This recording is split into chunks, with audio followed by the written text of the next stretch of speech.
Viking? Viking, yeah. Yeah, you take We the like good the one. That's Viking, 'cause Viking that's is the, good. Those are the smaller ships or smaller boats that are on rivers. The Viking cruises. Is that why? It did seem smaller, Denny, now that you said that. The Viking cruises, they are. I hadn't noticed. Golly. Actually, Denny, we like, Beth and I like, they also have ocean ships, but they're smaller. They're only 1,000 people. So where those big giant ones are 3,000, the 1,000 person is enough, and it gives you a little more things to do. But the great thing about the river is when they pull in there, man, you just walk right into town. So it is really cool. And you know what? If you really think about it, and the cruises I've been on, the most fun a lot of the cruises have been on Disney. Have just been those Disney cruises. Really? Because of the packages, you stay at Disney for a while, and then everything. You're just all guided by your card key. They come get your luggage, they put it on the boat, on the ship, and then you head out. You're still with your card key. Everything still really works in your. But you don't really see anything real. No, and that's so fun. It's like they have their own. I love they that. have their own islands. Their own islands, Yeah, right? I love. Oh, here those are have some been of fun. here are some of the native people of I was thinking the Mickey's same thing. Island. Those islands are. Oh, so hi, Goofy. Where did you come from? But they have generators So on it. They fun. own their own I think it's islands, fun. but Yeah. they have generators because they need electricity. They have desalination. They have all that stuff on this island that Disney is working. Disney, think about it. I mean, what a genius. I mean, seriously. Well, it wasn't Walt and it wasn't Roy, but they've. And it Well, wasn't I their mean, it had to children. start with somebody, and That's it was right. Walt and Roy, and it was amazing buying up the land all secretly in Florida. Yeah. to Who would put the want a big- swamp? I mean, everything. And then adding the cruises, adding Disney worldwide. It's just Hawaii now. There's Disney in Hawaii. Yeah, we have some of those point things. What do they call that? What's that? Frequent flyer clubs. I don't think that's what it's called. What is Disney it? Vacation Club. Yeah, that's what it is. I'm so glad you guys are here. We are always here to help you. Did everyone know that this is grilled cheese weekend? Oh, it's today. It's really Today's tomorrow. the day. Is it today or tomorrow? I love grilled cheese. Yeah. What do you put on your grilled cheese? Nothing. I like a slice of tomato. I was going to say, I've seen no. people put bacon. I've seen them put cottage cheese on it to make it even creamier. Bacon and a tomato. That sign me up for that. Then it's not really a grilled cheese. Right. Then it's like a grilled cheese is BLT. grilled cheese. I've had enough grilled bologna and grilled cheese. Those were po' boys when we were growing up. I mean, that's what we ate because we couldn't afford anything else. Mom always put a tomato on it. Green. I don't know. I mean, that's fine. I like mine Great. with bread. You just hate my mother. You like yours God with rest bread? her A soul. sandwich with bread. Mhm. Do you put some cheese on it? Occasionally. If I get a little crazy. I saw do like somebody- adding different cheeses on it. That's what I like. Five I do like cheese. adding, and I liked, and you know what? And I like Texas toast. Oh, yeah. I Texas like toast Texas is superior. toast. Illinois Wow. Street Emporium. Yeah, I saw yesterday. Yeah. The new guy, the young man that owns it. Everyone's real excited because he's he is I 24 think years old. Yeah, and Beth goes, he's really cute. He's cute, and he's keeping some of those great classic recipes that they've always had, but they were showing off the grilled cheese. They were because They look that's good. how I learned. Me too. Yeah, where's Sherman? He was at He was there in the Illinois Street Emporium. Yeah. Is that what they still call it? I'm Yeah. sure they do. Yeah. Almost 50 years old, I believe. Been I in think that so. spot. Used I to be think, Huddles. Yeah, Ernie Kovitz, I think. Didn't Ernie Kovitz start that? I think he did. The actor? Yeah, the actor. Okay. I think we've run out of Oh, listen, the hummingbirds are almost here. We have to get ready. They're in Westfield. They are. They really are. I knew they would go to Westfield first. No, well, we've seen them. So They couldn't get it. They couldn't get through the dome in Carmel. well, Oh there's my not, gosh, we have to get ready for them. there's not enough food source for them just yet, but we have seen them. They're told to put out your stuff, put out your liquid. Put out your liquid. And maybe when we come back, if you can tell us, maybe the plants that they like, the flowers, Yep. and also how do you keep the ants from getting into the nectar that you create? Speaking of That which, is a we tease. have the bug lady this week, and that's a good question Maybe for the she bug could tell lady. me because Yeah. I have the worst trouble with ants no matter what. I put grease up the pole and they are to make them stick. I know. They still I'm trying get to get her through. to break, but she I'm won't so sorry. I stop got excited talking. about the hummingbirds. It started off with the tease, and now we're I know. basically I know in it. it. I'm I know. done. I'm like she's talked about it so much. I just want to tell her to get the damn ant trap that they sell, and that will stop the ants, and then you hang the feeder on it. Now, I mean, what? Now there goes the tease, and there's the answer. That It's won't like, work. We're coming back. 93 WIBC. Tomorrow, bet your bottom dollar that tomorrow there'll be sun. Just thinking about tomorrow. There's a way We were that singing this before the show. We normally do. I taped it. I'll be glad to give it to somebody to post. Yeah. Well, we felt like Allison was a hungover, and we just thought that. For everyone listening, I was not hungover. I just No. it's been a long couple weeks, and so I'm just a little extra tired today. You know- and I do feel like I hadn't had a sip of coffee yet, so maybe that was it. If I had to work with Hammer and Nigel, I think I would feel the same. But I think Terry and Pat saw me walking in, and they said, Oh boy. Oh, We get 3 a minutes, 30, everybody. 30? I thought Okay. 30 was 3 a minutes. rifle. Great. We're going to hear from Monsignor Shadle, who's in Rome, about that. oh. How about that one, too? He doesn't like This is a well-oiled machine, he's you also on know. the phone. It's okay. Monsignor does not like the miscues. Oh, he hates Fox News busting in like that. Yeah. But he's in Rome. What can he do to hurt us? But anyway, I got my coffee. We did our powwow serenade. I'll be all right, everybody. All right. Well, We're all You know good. how I worry. Oh, yes. I worry. Yes, Terry. Oh, we were going to talk about your ants, your hummingbird. A hummingbird. Right. They're here. They're coming. They should be here coming. anytime. We've already been told, put out your nectar, put out your food for them. But they also love certain type of flowers, don't they? They do. There's actually a plant called, I think it's a hummingbird mint. Oh boy. Somebody needs to They tell them really, to they stop really that. like catmint. That is one of their Catmint. faves. It's a good one. I'll be yeah. right back. Catmint. Are these things you sell? Do you sell the catmint? Yeah. There's a whole.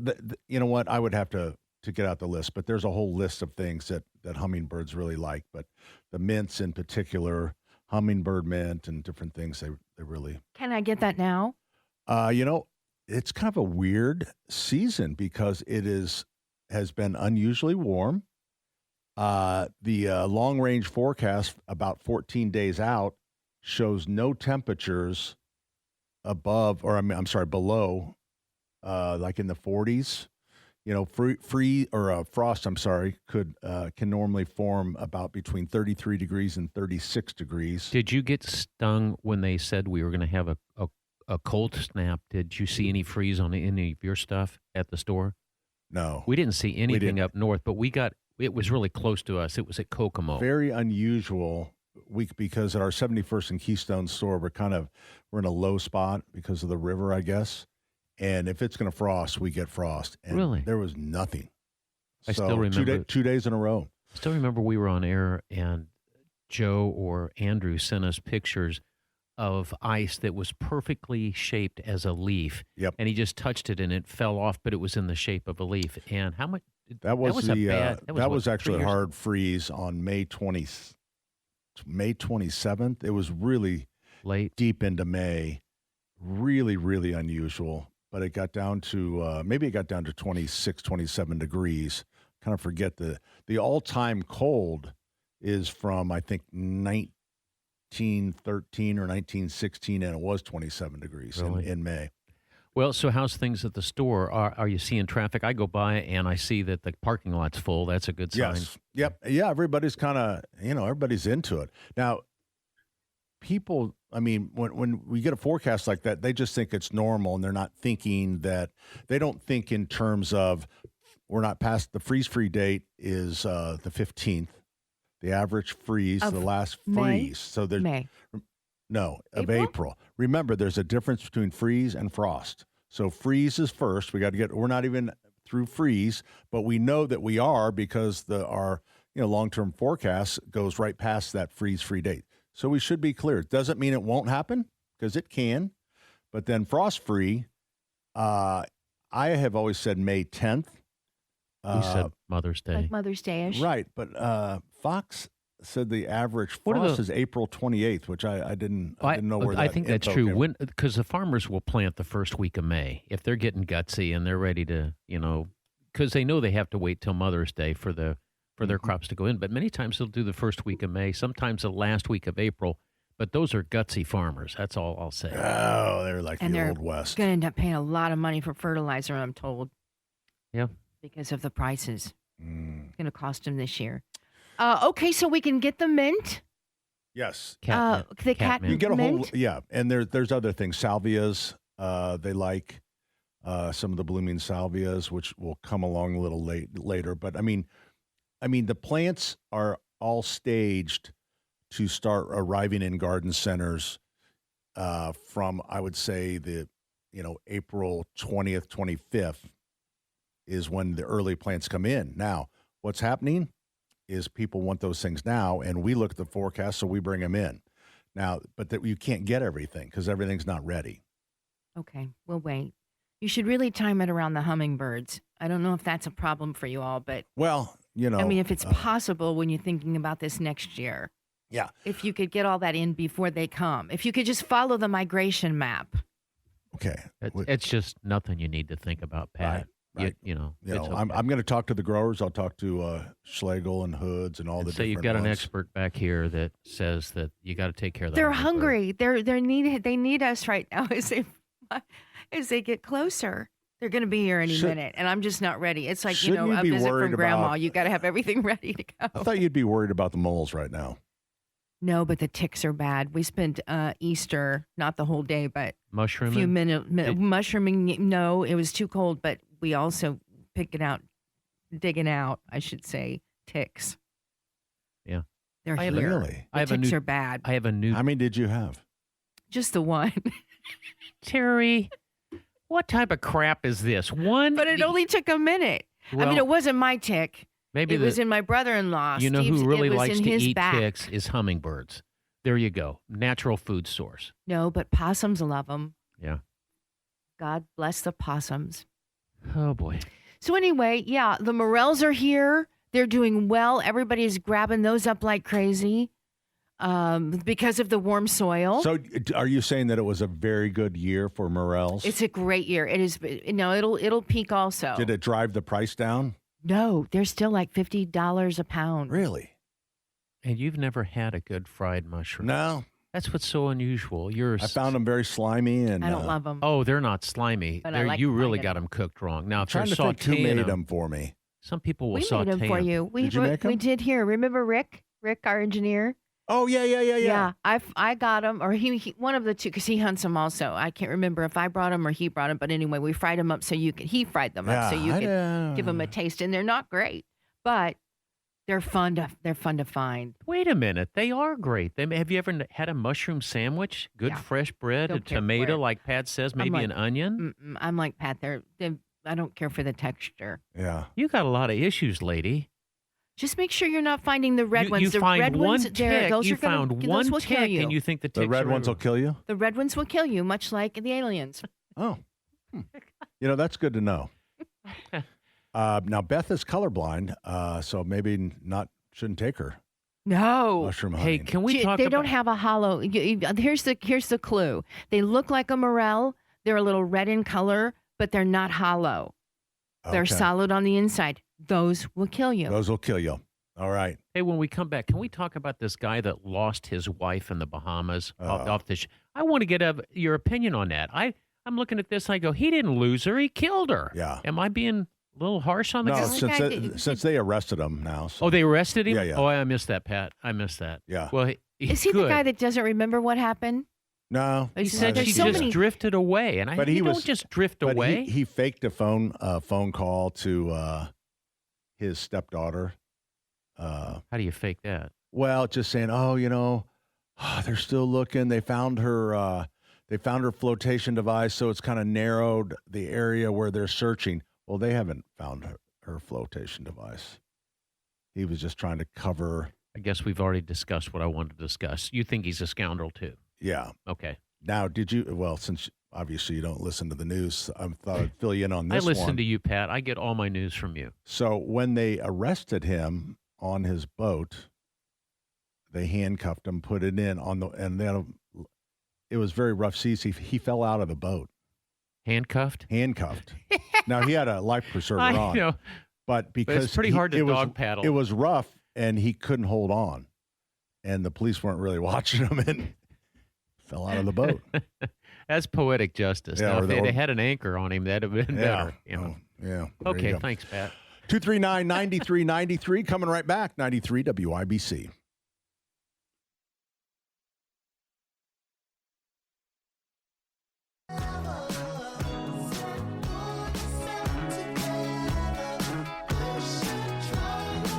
Hey, good morning. Welcome.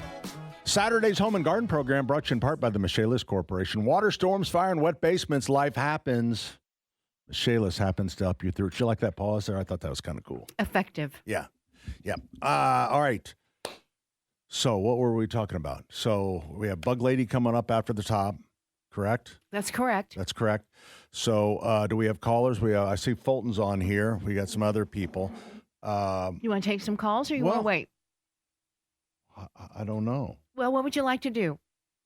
What's our time? 9:43. Well, you know what? Want to take Actually- something? Yeah, we can do that. We'll give Ethan a chance to get their names on there. But we're in that weird time of the growing season for lawns that happens every year. So right now, people are seeing dandelions. Oh, and we're going to do a dandelion craft in a little while. That is great. And dandelions, of course, are the early food source for bees. That's right. So make sure you always have a neighbor that, keeps a patch. Like I have a neighbor that really has a nice stand of dandelions. And so that makes me feel good. So then I can take care of my weeds and my lawn is a beautiful turf. You do the same, Denny. Tracy keeps me aware that I should not spray the dandelions. Tracy is my next door neighbor beekeeper. The dandelions, there's way too many dandelions. Dandelions, the bees can't eat all of those. Tracy, stand down. I'll handle him. It's their only food source for about a 2-week period of time. Exactly. That's why, as long as my neighbor has a bunch of dandelions, we're good. I'm going to give you Tracy's number so she can call you directly. I'll arm wrestle her. You'll arm wrestle. And Terry's ready to do leg wrestling. I still want to see you and Terry do the leg wrestling thing. I think I have she bad can take knees. it. I think she could definitely take me. Mhm. In a minute. So anyway, right now, dandelions, and you'll see some other broadleafs coming up. But really, right now is the time to be putting down crabgrass control. Because we always say April 15th, it's been warm. Let's go ahead and put that down. So, but people want to react to what they see. And right now they see broadleaf weeds. So dandelion control down now and fertilizer. Then if you want to go out and reduce the dandelion population just by a little bit, still leaving some for the bees, of course, then you would use liquid weed killer. You just go out there.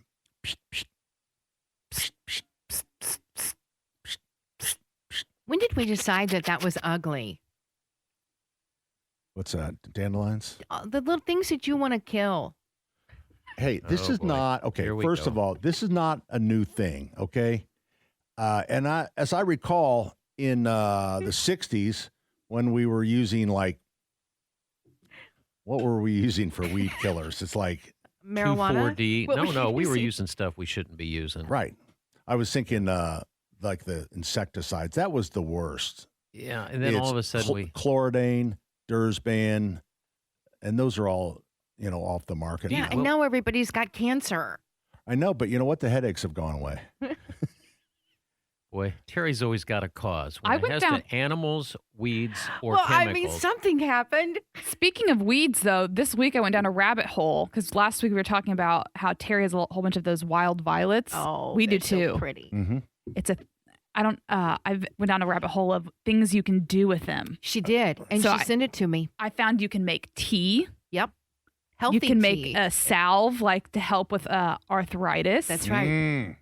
Lots of, just like the dandelions. Anytime the article Lots of starts good- like that, that means It's a video. It's a This is big hard to weed. kill. Yeah, it's hard to kill. So we're going to do something else with and it. actually, you could make tea for the entire world. You could. Yeah, See? We could end There's a world there's- dehydration. just All right. from one neighborhood. All right. So since Right. we're there, we got to tell people how to kill wild violets. Wild violet. Why do you think they're so bad this year? But They're just the everywhere. warmth of yes. I thought it was because of the bitter cold. Sometimes when we get the really, really cold snaps that go for a long time below zero. Man, I think they're pretty. I think they're pretty too. And Okay. God put Good. them there for a reason to say, hello, it's spring.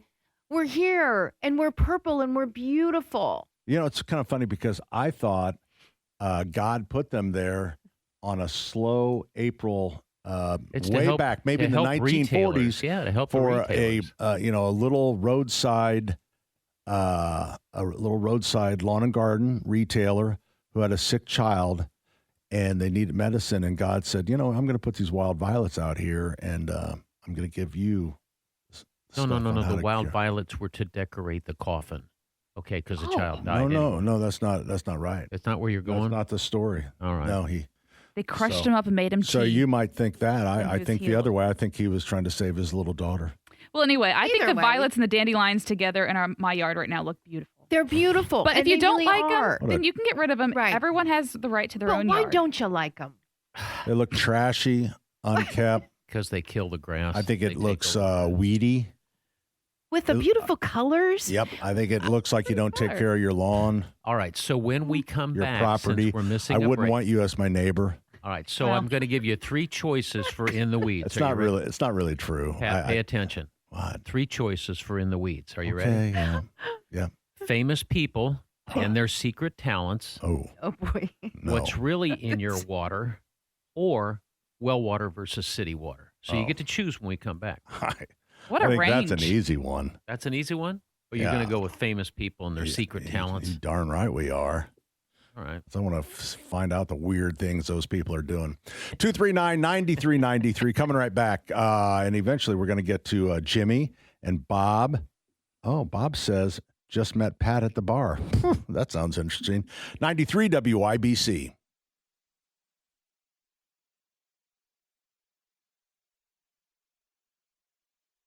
Like guns and running shoes, pickup trucks, hunting ducks, and power tools, power tools. Hey, good morning. Hour number 2 of Saturday's Home and Garden program, brought to you in part by the Michaelis Corporation. Water storms, fire, and wet basements. Life happens. Michaelis happens to help you through it. We're going to be here till just 12 o'clock today because No, not today. No, IU is not today. What time do we get to go home? 1 o'clock. 1 o'clock. 1 o'clock. It's Well, you know something what? new. It's something new. We don't have to stay till 3 now. We get to get Okay. off at 1. But I'm very excited about this next segment. Me too. We are joined by it's kind of we're calling this the bug of the month Yay! with Franklin's bug lady Janelle, and Jenny, I want you to participate. So I'm going to let Iachino. you say her Yeah. last name. We met Janelle earlier a couple weeks ago, and she's ready to cook. Janelle, you with us now?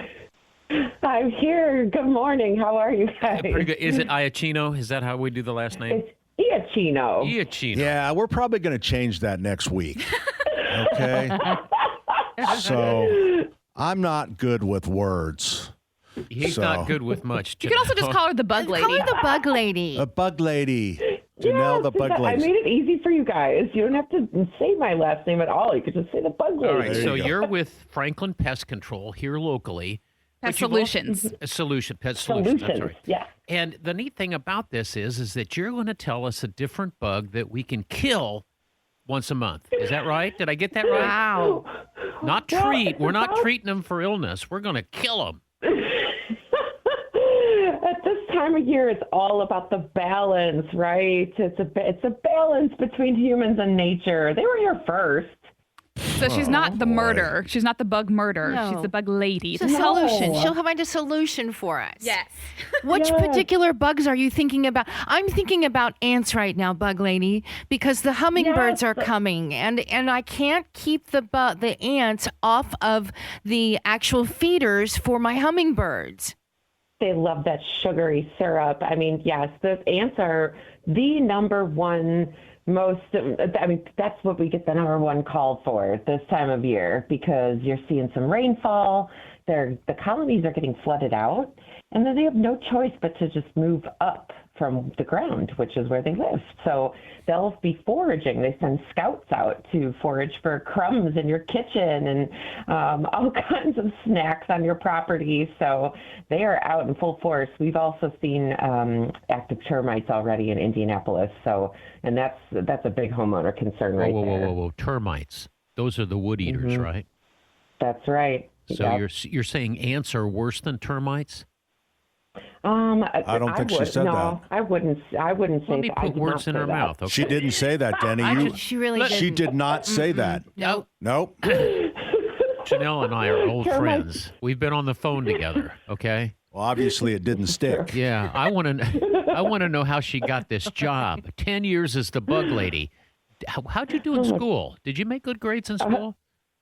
I was a straight A student. I didn't have a choice. I had a lot of pressure from my parents. I went to Catholic schools. I didn't really have a life outside of school. Now you sound like Sullivan's girlfriend. I'm a Catholic boy myself. Who just turned Southern. You know, I tried to warn her that I said, I hope you could take a joke. All right, so did you marry... Can we get back to the termites? Wait a minute. I want to find out how she ended up in the bug. Did you marry into this family, or did you lose a bet? No, neither. So I've always been a very curious, nature-loving person. And by the time I was a senior in high school, I had my first pet tarantula. And my mom wouldn't let me keep it at the house. I like so I kept your it mom. in my locker She's a good mom. I kept it in my locker at school. And I do love that. Kind of how I got my reputation as the bug girl. Wow. Oh, the bug girl. She was a bug girl early, and she kept the tarantula. How long did the tarantula live in the locker? Well, until the rest of the school year when I graduated, and then I snuck it back in the house. And I mean, it took my mom quite a while. Were you feeding him cricket? In my room. Were you feeding him in your locker, like crickets and stuff? What were you feeding? Okay. Yeah, all right. No big care. But what more importantly, Jill? I mean, how about your dating life in high school? I mean, crying out loud. Let me tell you, it's rough. It was rough.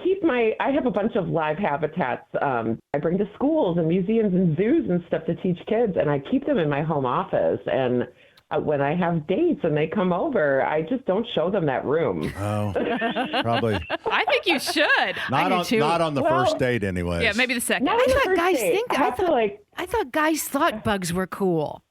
No, Yeah, but You not do with know girls. how no, we would No, look no. at him the and go, majority "What do you spray on that?" A majority, Janelle. What did you say? Yeah, a majority? The majority of guys that I've dated have been like, "What's wrong with you? What? This is disgusting."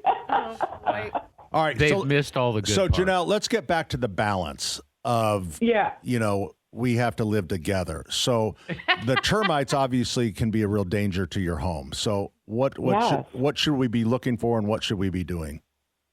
So there are a few telltale signs of termites. At this time of year, they're going to be growing wings and swarming, which can often be confused with flying ants, because ants do that too.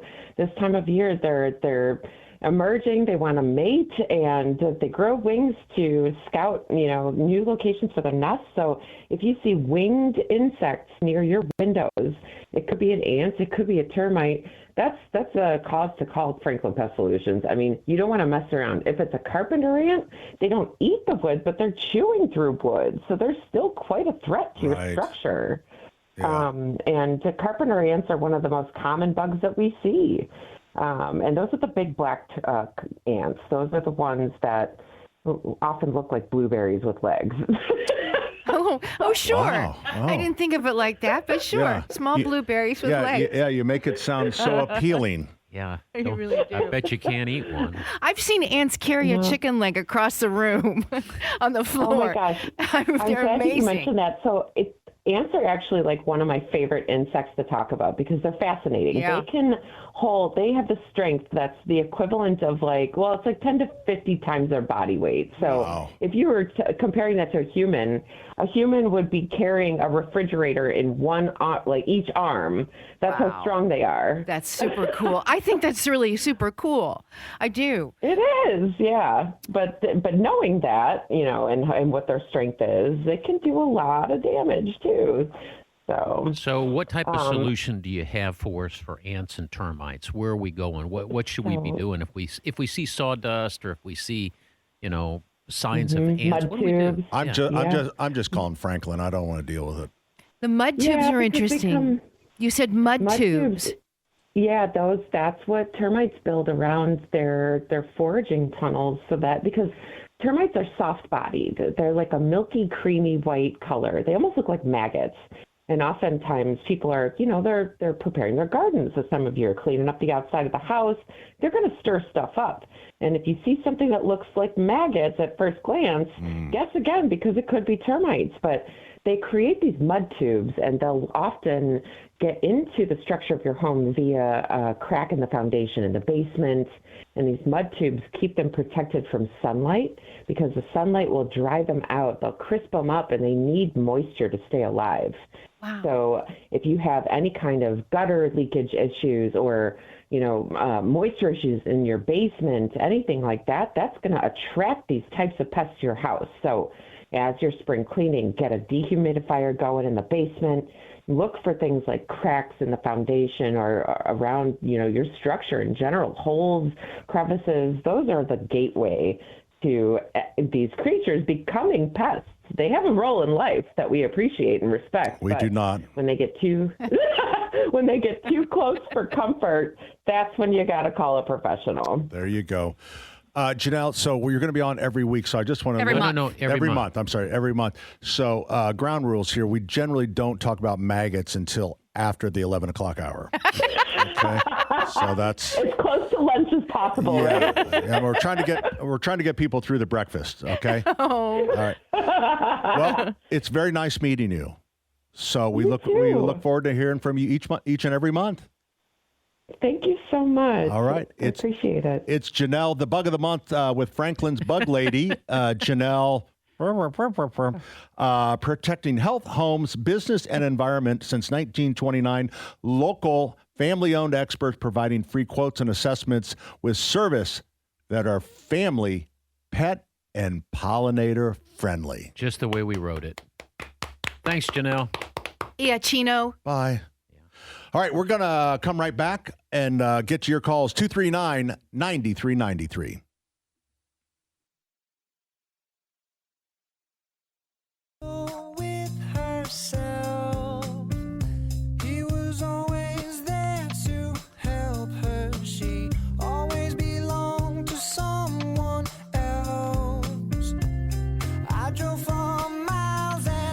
Hey, good morning. Welcome back. Pat Sullivan, Denny Smith. We have Terry Stacy. Allison is here. Ethan is back behind the board. Listen, we are going to do In the Weeds right after the bottom of the hour, but we're going to take a couple calls here, and we're going, I thought there was something wrong with my mouse. I could not get one up. My mouse was upside down. I was having a lot of tech issues today, and I was like, oh, no, now Pat's computer, he can't move it around. No, and it was going the wrong way, and I realized. You had it switched from the top to the bottom and the bottom of the top. And I thought you had it flipped all the way around with the little wheels on the top. I did. I did have it that way. That's a nerd practical joke. They get into your thing and they change your mouse from left hand to right hand and that's upside so down. mean. It is mean. Boy. Bob joins us on the program. Hi, Bob. Hi there. How are you? I just I had the pleasure yesterday down with Hagen and JMV to meet you, Pat. Yes, it was. It was very nice. Yeah, you came up and introduced yourself there at the first table. I was sitting there. That was pretty cool. Well, I thought you were JMV. I did not have my glasses, and no, I don't. I don't have near that fluffy hair like he does. Yeah, I hear you. That's a pretty cool tavern. Where was it? It's called, what was it called? Behringer's. Behringer's. It's on South Meridian. On South Side. Yeah, but near South Side. I feel like it's, Yeah. But it was really cool. And they've got they've got like a brand new patio thing going in that looks really cool. I think that's going to be a. Is it just a freestanding building on its own? With parking and everything? Yeah. They have a decent amount of parking, although JMV pulls quite the crowd, so I actually had to take one of the lanes up on Meridian, which is okay. But did you stay the whole time? Yeah, pretty much. I left probably. They had about 20 more minutes. They were making plans down to head to the big our table at Bargersville. Yeah, I heard that with Fish. Right? Is that what they're doing? Yeah, exactly. Don Fisher. Yeah. So that was it's fun, and then JMV caused all kinds of trouble in traffic because he was having everyone come by and honk because they had an open. We were in the bar, but the window, this big thing that was open, so it's kind of cool. You're right on. And so he was having everyone honk. So when I was driving home, which was a 36-minute drive, it's like, ah! Because I thought people were honking at me. Thank you very much, John. That's some pretty good audio. Well, Bob, it was nice to meet you. Yeah, you too, Pat. Have a great day, guys. All right, take care. See, you do make impressions on people. Yeah. You come across as a nice guy. I will say, I know, because I am. You are. JMV actually, those when he goes out, it's kind of fun. If you ever get a chance to go hang out, it's fun. It is fun. It's a party. Yeah. He really just brings a party to wherever he goes. Yeah, all Pretty right. cool guy. Can we? Is this Jacqueline? It is. How are you today? We're doing good. How are you? Doing well. So I have a question about a mother duck that is in our front flower bed. So I used AI and Google to get a variety of answers about this. We have a border collie, and she's chosen a spot to give birth that is really not very private. So Google and AI, they both said you could put a subtle little fence around her area, or you could put some spikes up around to try and protect her. But I'm thinking if I do that, then she's going to know a human has spotted her location and she might leave. So what do you guys think? Jacqueline, we have wood ducks that the ones that can't get in the trees, they will nest on the ground. We also have mallards, both the drakes and the hens, and they will try to hide under a bush up by the house, and the dog just goes right after them. So what we do is we just put up obstacles so the dog can't get to the nest, and I don't think that it's bothered the hen at all. You want to do it when she's definitely off the nest. They will go off the nest, and you can see when they're gone. But I think it's sort of cool that you've got one, and just teach your dog that it's not allowed to go back there. So what are you thinking, like a little fence or something? Little fence, just or trash can, something that so that the duck can get through. I mean, she still has to get back to her nest, but they're really, really cool. When they are born, do you have water near you, Jacqueline? Yes, we have a pond in our backyard. All right, so there's going to be a line between that nest and that pond as soon as all of the eggs are hatched, and they can all walk. And once they do that, they do the walk of the waddle, and it's really, really cool for Mama Duck and all these little ones behind her. So you might want to mow the grass. Don't let the grass get too high, because actually the little ducklings will trip and fall in that. Wow. It's pretty cool. How long will it take between that process, so she knows how long she needs to keep up the guard rails or whatever it is to protect the duck? How long does it take before the babies already born? That's a great question. Babies are all hatched. Okay, so the babies are born. So now how long before they'll start to be on the move? Within 24 to 48 hours. Okay, so not long. Nope. And then when they're gone, they're gone. They do not come back to the nest. Okay, so you don't have to do it very long. Yeah. Okay. All right. So she won't leave if I put up maybe a 2-foot tall little fence. It's like a little see-through fence kind of thing. I wouldn't put it up when she's on the nest. Keep an eye on it. No. Yeah, I can tell. I can look out the window and see when she's gone. Yeah. So, okay. All right. Well, I will tell you this, that it wasn't just Warner Brothers, and it wasn't just Disney that made ducks stupid. They really are dumb animals. So, Jacqueline, they're just dumb animals. Wow, we were doing so well. Yeah, I but was love and feeling so respect good and- about nature, and then you had to go the dumb way. Well, no, not Jacqueline, the stupid duck. Well, I know what you're saying. What type of person or what type of animal would put a nest for their babies right out where everybody can get to it? It's got to be something stupid, Pat. Maybe she's just fearless. I like to think of Jacqueline as a loving person. It's not Jacqueline. It's a stupid duck in her yard. No, the duck wants to be close to Jacqueline because of her personality. We all have to get along. We all have to get We along. all have to share the space. Tell that to the border collie who's looking for lunch. Tomorrow. Hey, I'm looking at Allison. Would one of your pug dogs or one of your French Oh. or 3 your minutes. French bulldog, would they go after a duck, Allison? My pug would not. Your pug would- She maybe would bark at it, but I will say pugs and Frenchies aren't really the The hunters. hunter They're not type. they're not the predator that we're They're all not. thinking. But a border collie. But a wait till border those. collie. If that border collie's out when they make the duck waddle, they're going to try to herd those little ducks. Oh yeah. They'll be right out there. I was dog sitting a border collie this week, and they're funny. Is Oh, our and our they're- audience hearing the Fox News things? Yeah. If Monsignor Shadle is in That's Ro- not in Ethan's Rome, fault, by the way. It's and was listening, and he is going to lose it. Yeah. He is going to lose it and cause an international incident. I think beyond our Ethan, control. our board op, would help him Yeah. as well at this Yeah. point. Why is that happening? It's just tech Beyond his issues. control tech issues. Tech issues. But I think Ethan and Monsignor Seidel could team up, Yeah.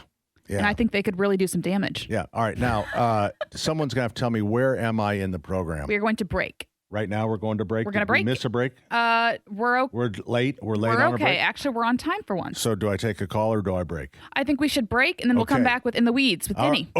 In the Weeds with Denny Smith. yeah. 93 WIBC.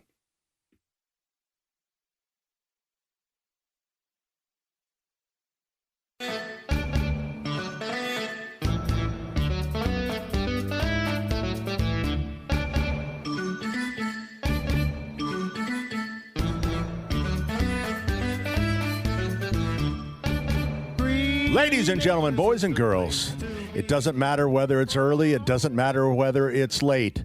When it's In the Weeds with Denny Smith, currently unsponsored, we're all paying attention. How about you? Here's Denny Smith. Wow. So, In the Weeds this week is famous people and they're not so famous secret talents. Oh, it's this is a gonna quiz. be Are you so ready? interesting. Now, these are older stars or other older Okay. people in the news. All right, so here we go. What unusual hobby did Cary Grant seriously pursue later in life? Cary Grant. You know what? Was I it- think I know I'm this. going to give you some choices. Okay. Competitive chess player, practicing hypnotist, orchid cultivation expert. Oh, Which you know one what? of those three was Cary I Grant? thought he could tie a stem from a cherry into a knot inside his mouth. Inside That's his mouth. No. Okay. What do you think, Terry? I think it's number 3. An C. orchid cultivation expert. For the Home and Garden Show, that was a very wise choice. and But I bet it was wrong. B. Yeah, it was B. Practicing hypnotist. Really? Yeah. Cary I'm Grant. I'm not a practicing hypnotist. I'm a trained hypnotist, but I'm afraid to do too many people for fear. Anyway. I He was a can't get him out of it. He was a Hollywood legend, like casually controlling the minds of people at dinner. He was an interesting fellow. Gosh, Yeah. Cary Grant, he didn't have to hypnotize you. I know. All right, He so was here's just- another He good-looking was, you know man, what he was? Terry. Hubba bubba. Hubba hubba. All right, so here's another good-looking man for you, Terry. Errol Flynn. Remember him? Oh. No. The That swashbuckling guy. mustache. He wasn't just a swashbuckler on screen. What real-life hobby matched his image? Was it deep-sea treasure hunting? Was it sailing and navigation? Or was it falconry? Now, this is Errol Flynn. I think I know. Okay, Pat. C. Falconry. That's what I'm Falconry. thinking too. I thought that, the fact that this is the Home and Garden Show, that would have been a really good choice, but it's wrong. Oh, I think it's boy. B. There comes Terry again. Yes, sailing and navigation. Of course he sailed. He probably only refused to walk anywhere. He always docked. I mean, he was always on his boat. I did Remember, not he know would that. he would have the swashbuckling sword. And I thought he that would was just in the go movie. from- oh yeah, but he really was a sailor. Wow. All right, question number 3, Allison. This one's for you. Which of the following hobbies was a true passion for Dean Martin? Drinking. All right. Okay, just a minute. Winemaking, horse breeding, professional level golf. Oh, he did love golf. And he did, I would say, But he liked to drink, But he liked to too. drink too, and But you not could do that wine. on the golf course. I think he liked He wine. really But I liked the think he ponies liked- too. I was going to say he really liked the horses. I think horse breeding might be it. All right, Dean Martin. You know what? This is the Home and Garden Show. That would have been a really, really good choice. I see what you're doing here, Denny. He was a professional level golfer. I mean, he's a scratch golfer. He could have played pro. All kinds of Dean Martin and Jerry Lewis golf outings and for charity. And He just happened to hydrate Dino. differently than the other golfers. You know, he just. I loved it. I really loved him. All right, Yeah. now this is one of yeah. Terry's heroes. Okay, this is Fred Astaire. Okay, so Fred Astaire excelled at two things that we would never give him credit for. Okay, drum playing, ice skating, choreography. You know, he was a pretty good ice skater. Horse racing strategy. Are you ready for this? Skateboarding. Which of those two was he excellent at? Could have been pro. So it's either these two or these two? No, you got to pick two out You of have the to four. pick two out of the four. Can you? Drum playing, ice skating choreography, horse racing strategy. In other words, he's a pretty good bookie, or skateboarding. I'm going to go with the two things that would add to what he is known for, which is dancing. Okay, so choreography and skateboarding. Skateboarding is right, Pat. You know that skateboarding is great. Here's the other thing. He was every bit as good a drummer as Gene Krupa. I mean, he was an excellent drummer. I could see that. Yeah. Yeah, because, well, that kind of goes with the his dance, thing. too. Yeah. The beat. That's probably why he's such a good dancer. You know, you can't just defy gravity. You got to defy the beat, Yeah. too. There you go. All right. This one's really easy. Steve Martin. He pursued a hobby of which he is now doing it and using it. What was the banjo? Very good, Pat. Not a joke, not a prop. The man can absolutely shred a banjo. He's really, really good. I think you're too old to use the word shred. Is that right? All right. So I got a couple more minutes. Sorry. I'm going to go with Terry for this because she's a Tom Hanks fan. I'm not necessarily a Tom Hanks fan, but Tom Hanks is known for collecting which unusual item? Volleyballs. And I was going to say that too. all right, so that'll be a fourth one. Antique cameras, typewriters, vintage radios, or soccer balls. Well, you kind of want to go with soccer balls because of, you know. See, I would go with I would go with radio too. Yeah. I was going to say radio, or what was the first one? Vintage radios, typewriters, antique cameras, or soccer balls. I wonder if it's antique cameras. You know, that would be a really good question. But I bet it's for C. Home and Garden, but it was typewriters. He Typewriters. collects No way. typewriters. Yes, he's got 1940 vintage. He's got some of the early ones, but he collects typewriters. See, I would have thought that, as a kid, he was sitting there and listening to radio shows and stuff. Remember when he was connecting with people? I can't remember the movie, but it wasn't just email; it was typewriters. That's how he was doing it. How old is Tom Hanks? Older than you. Which physically demanding hobby is a passion of Harrison Ford? Okay, I know Indiana this. Jones. Competitive cycling. Nope. Rock climbing. Nope. Helicopter piloting. Nope. Carpentry. Carpentry. Allison? Terry? I'm going to go with the helicopter thing. That is really, really wise. And the fact that this is the Home and Garden Show, I can't believe you got it right. He is a rotorcraft guy. But my answer is correct as well. Well, maybe. I'm not giving it to you. From Millennium Falcon to rotorcraft, I think that's pretty cool. Tom Hanks is 69, by the way. 69. See, he is older than you. All right, so these are the true and false. This is the lightning round. Angelina Jolie collects antique daggers. True or false? True. Probably true. That seems very true. Rod Stewart builds detailed model train sets. True or false? I think it's true. I'm going to say false. You know, Pat, if this were not the Home and Garden Show, that'd be boy. right. Terry is right, but you know who else had model trains? Frank Sinatra.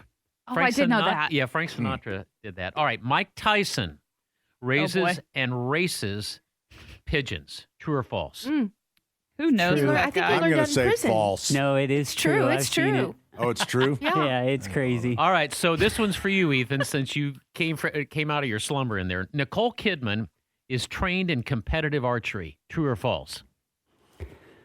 If this were the Home and Garden Show, I'd say true, but false. You got to choose one, son. Which one? False. You know, it's absolutely believable, but it's false. She is not trained in competitive. Okay, last question. There you go. Bruce Willis plays harmonica in a blues band. True or false? We used to. I bet. Yeah, we you. used to. He's got Yeah. some Yeah. mental I issues think now. probably true. I'd say yeah. I'd say true. Yippee-ki-yay and pass the harmonica. It is true. So just remember, while you're binge watching TV, Tom Hanks was probably typing a letter on a typewriter to another typewriter. There you go, in the weeds for this week. Great job, Denny. Nice job, Denny. But it Oh, makes boy. Tom Hanks seem like he was in another era as we, but it's really the same, and I don't remember typewriting, using I a always typewriter. thought- typewriters? No, You didn't have a business class in high school? no. Where they We made you did. had I to didn't learn? take it because You everyone didn't knew take that typing? only women were secretaries. Oh, I think that Is was that not- required. I think you had to take a typing class. Not in our.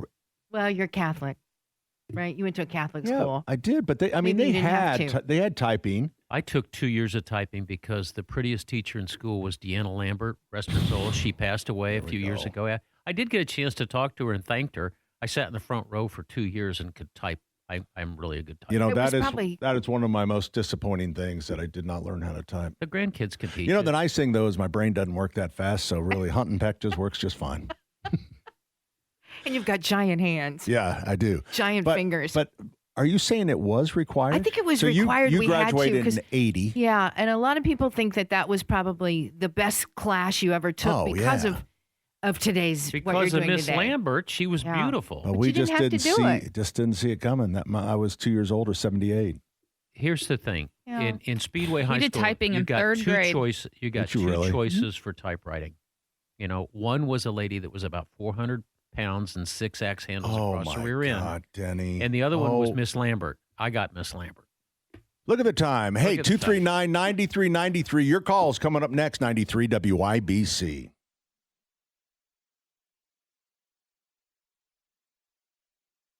All is in a car. Girl, tie your hair up if you wanna be a star.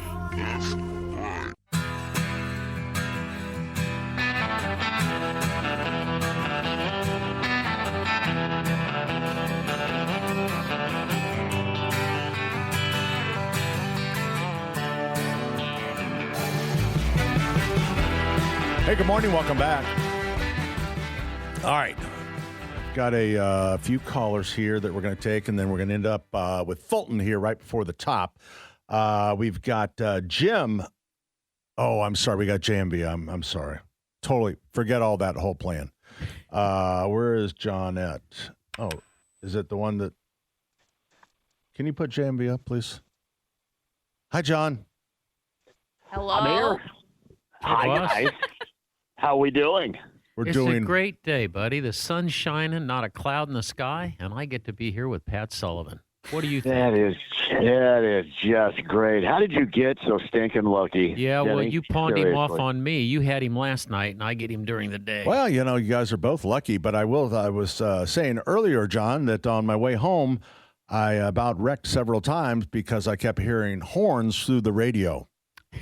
How about that? Do you That like was the new crazy. approach that I have with that? I think that works out much better than Arbitron. Yeah, Much better. I do think it's going to be. I do think it's going to be bad for car accidents, but it was Is it crazy Arbitron how. or Nielsen? Which ratings group do we have to live by? Well, I would That tell us- say you might have been the top-rated show last night because there were so Telling ya. many people coming by honking their horn. It was. I hope they taped that thing, played it back. You know what I mean? Oh yeah. So it was it was a big deal. I guess everybody listening to the show yesterday was driving either northbound or southbound at Meridian around Pleasant Run Parkway. Pretty amazing. So yeah. Very cool, and that's a very cool family bar too, by the way. Yeah, Behringer's Tavern. It's been there since 1879. Like a Dillinger hangout once upon a time, and it used to be the last stop on the train heading southbound out of town way back when. I'll be darned. I did not know that history. Yeah, that's why they call it Last Chance Pizza. Yeah. Oh, Is that? I always remember the roads as you go. There's stop 9, stop 10, stop 11. You know, they got all the stops. And Yeah. that was where the train stopped or to pick up passengers? Yeah, I think that was a stop right there, the last point out of Indianapolis. Before you, right Okay. there. Before you hit the is what it said. countryside. it gets farther and Yeah. farther away. Hey, John, have you been down to Miss M's to see those new fire pits? Have you seen the fire I have. pits? Oh, I have. You guys are so smooth. oh no, like a chainsaw.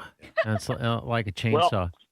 Denny, I actually went to a garden party, which is my own, and I look out back here and I see one, courtesy of our friends from Miss M's Home and Garden, along with Sundown Gardens. You can have one just like the garden party I throw in the backyard right here with the incredible fire pits. The great ideas that Scott and the gang, Denny, they're awesome people. It's sort of fun. The Tropicals arrived this week up at the Westfield store, and I got a chance to stop in there. I'm a sucker for Tropicals, but they only last one season, and many of them have thorns. Which one of them have thorns, Pat, these Tropicals? The bougainvillea. The bougainvillea will bite you. It will bite you badly. Yes, it will. Anyway, John, things are really starting to freshen up and looking good, quite frankly. Great stops. You got that obviously up in Westfield at Sundown Gardens and Miss M's Home and Garden. Denny, you know that to be true in Bargersville, but yeah, they beautify your property. How far are you from Miss M's? You've got to be close. Probably about 3 miles. 3 miles. Yeah, 3 miles. Not too far. 3 miles due west, really, from Miss M's Home and Garden. So. Well, I Very will pitch in on Sundown as they take good care of our lawn and our property. Mine too. I use their services, and they do a great job for us. There we go. Hey, John, a little sad about Kenny Moore leaving the Colts, or possibly leaving the Colts. Kenny, well, yeah, he and the Colts evidently yesterday have come to a conclusion that a trade is the best thing. It's weird about this entire thing to me is it's almost like the Colts guys it's like when you're putting on your pants and you got one leg in and one leg out. In terms of that's how they think about, we can win next year. And yes, all the focus on winning next year. But at the same time, you make a lot of moves that are further down the road. It's almost like that they're half in and half out, not really sure. And I guess that comes with the territory of not being sure and not being confident with the product you're going to have next year, and you're really crossing your fingers and hoping that you have something that is relatively close to the first 8 weeks of the season last year, or you probably move on with a lot of things. But it's really, really weird. I'm not suggesting it wasn't time to move on for both, because Kenny probably deserves a more legitimate chance to win at a higher level before his career's over. Right. But it's just weird how they're going about it as, okay, these guys can't stay, but this guy that's been compromised with an Achilles injury, and we cross our fingers and hoping he comes back, here's a robust contract, we're going to give you that. And just kind of weird how they've handled the offseason, kind of one leg in and one leg out. You know who should handle personnel matters for NFL? Who's that? An Army supply sergeant. He doesn't take any crap from anybody. He's got to make sure that every position is covered by the very best things that he can for the military. I think he'd be much better than some of these jackasses. Yeah, but you know what? The military can go overboard at times and be inefficient. We would probably be playing with 37 guys out there, and that's going to cause a flag. Somebody, guys. I think a lot of people would suggest that Bill Polian back in that era was a taskmaster just like that. However, the one thing he had is he had a franchise Hall of Fame quarterback, and that is something they've been chasing. Anything that has the semblance of what they had hoped Andrew Luck was going to be before, he did that exit before the start of the season years ago. So Bill Polian took four teams to the Super Bowl 4 years in a row, and the people in Buffalo loved him, but somehow it just took longer when he got to Indianapolis. But he got it done. Well, has the book about Andrew Luck's mental issues come out yet?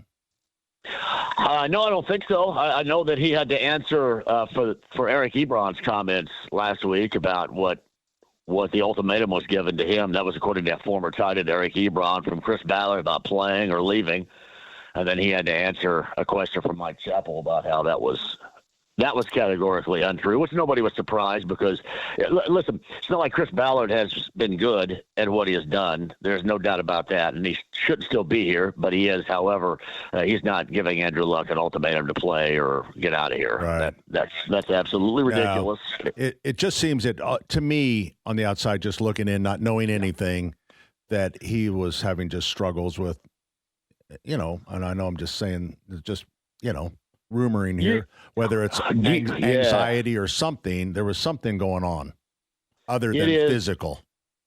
Something that is an elite talent. He had an elite talent, but he didn't have an elite desire. You know what I mean? Yep. I think he liked other things more. Maybe it was soccer. Maybe it was music. Maybe it was vacuuming the floor. I think he wasn't passionate architecture. about football. He wasn't passionate about it. No, Peyton Manning. It's like when I mentioned Bill Polian knew, how many paper clips, somebody's desk had on it in every desk down the hall from him. Peyton Manning was a taskmaster, Denny, as you mentioned. He went about it because his sole focus was football and getting better, making the team better. And Andrew Luck had a variety of things going on. And at that position and that sport, that's not going to work. Yep. Yeah, it was. And early on, he played something he did not play very. What's the word? I mean, he inspired. He wasn't inspired. Chances. He took chances with his body that he should not have. I mean, it's just like crazy. All right, we got to run here, John. Tonight, you got it. Tonight, yes. B105. You got it. We're doing all 80s tonight. Denny, you got to call in or request something from the Urban Cowboy soundtrack and send it out to Allison. If it's one thing I demand, it's respect. Thanks, Johnny. All right, we'll see you, John. Got it. B105.7 tonight. It's the JMV Takeover. We're coming right back, 93 WIBC. Critical talks. I'm Paul Stevens, Fox News. Vice President J.D. Vance today in Pakistan for high-stakes peace talks with Iran. President Trump says the U.S. and Iranian meetings here in Pakistan over the fate of this 6-week war have officially begun. 6 hours after Vice President J.D. Vance touched down here in Islamabad, which many are considering the biggest assignment of the vice president's life to try to see if this war can come to an end, currently in a 2-week ceasefire. Vice President kicked off the day meeting with Pakistan's Prime Minister Shehbaz Sharif. President's Special Envoys Steve Witkoff and Jared Kushner are also here. Vance met when he got off Air Force Two, he was met by Pakistan's powerful Army Chief General Asim Munir, who essentially shares power with the Prime Minister. Now, Iran's parliamentary speaker is demanding a Lebanon ceasefire and the release of frozen assets before talks as Israeli strikes continue. The U.S. denying any assets have been released. History unfolding as a U.S. Navy dive medical recovery crew were among the first to welcome home 4 astronauts on board Artemis II after Friday's late splashdown off the coast of San Diego. The crew spending 9 days in space. NASA officials celebrating. This is Mission Control, Houston. The mission is over, but the melody lingers on as jubilation continues here in the flight control room. And President Trump reacting to that Friday splashdown in a post on Truth Social, congratulating the Artemis II crew, saying he, quote, could not be more proud. A Sudanese man alleged to have piloted a boat connected to the deaths of 4 migrants trying to cross the English Channel, now charged under a new British immigration law allowing Britain to extend the reach of its criminal jurisdiction to crack down on migration by water. America's listening to Fox News.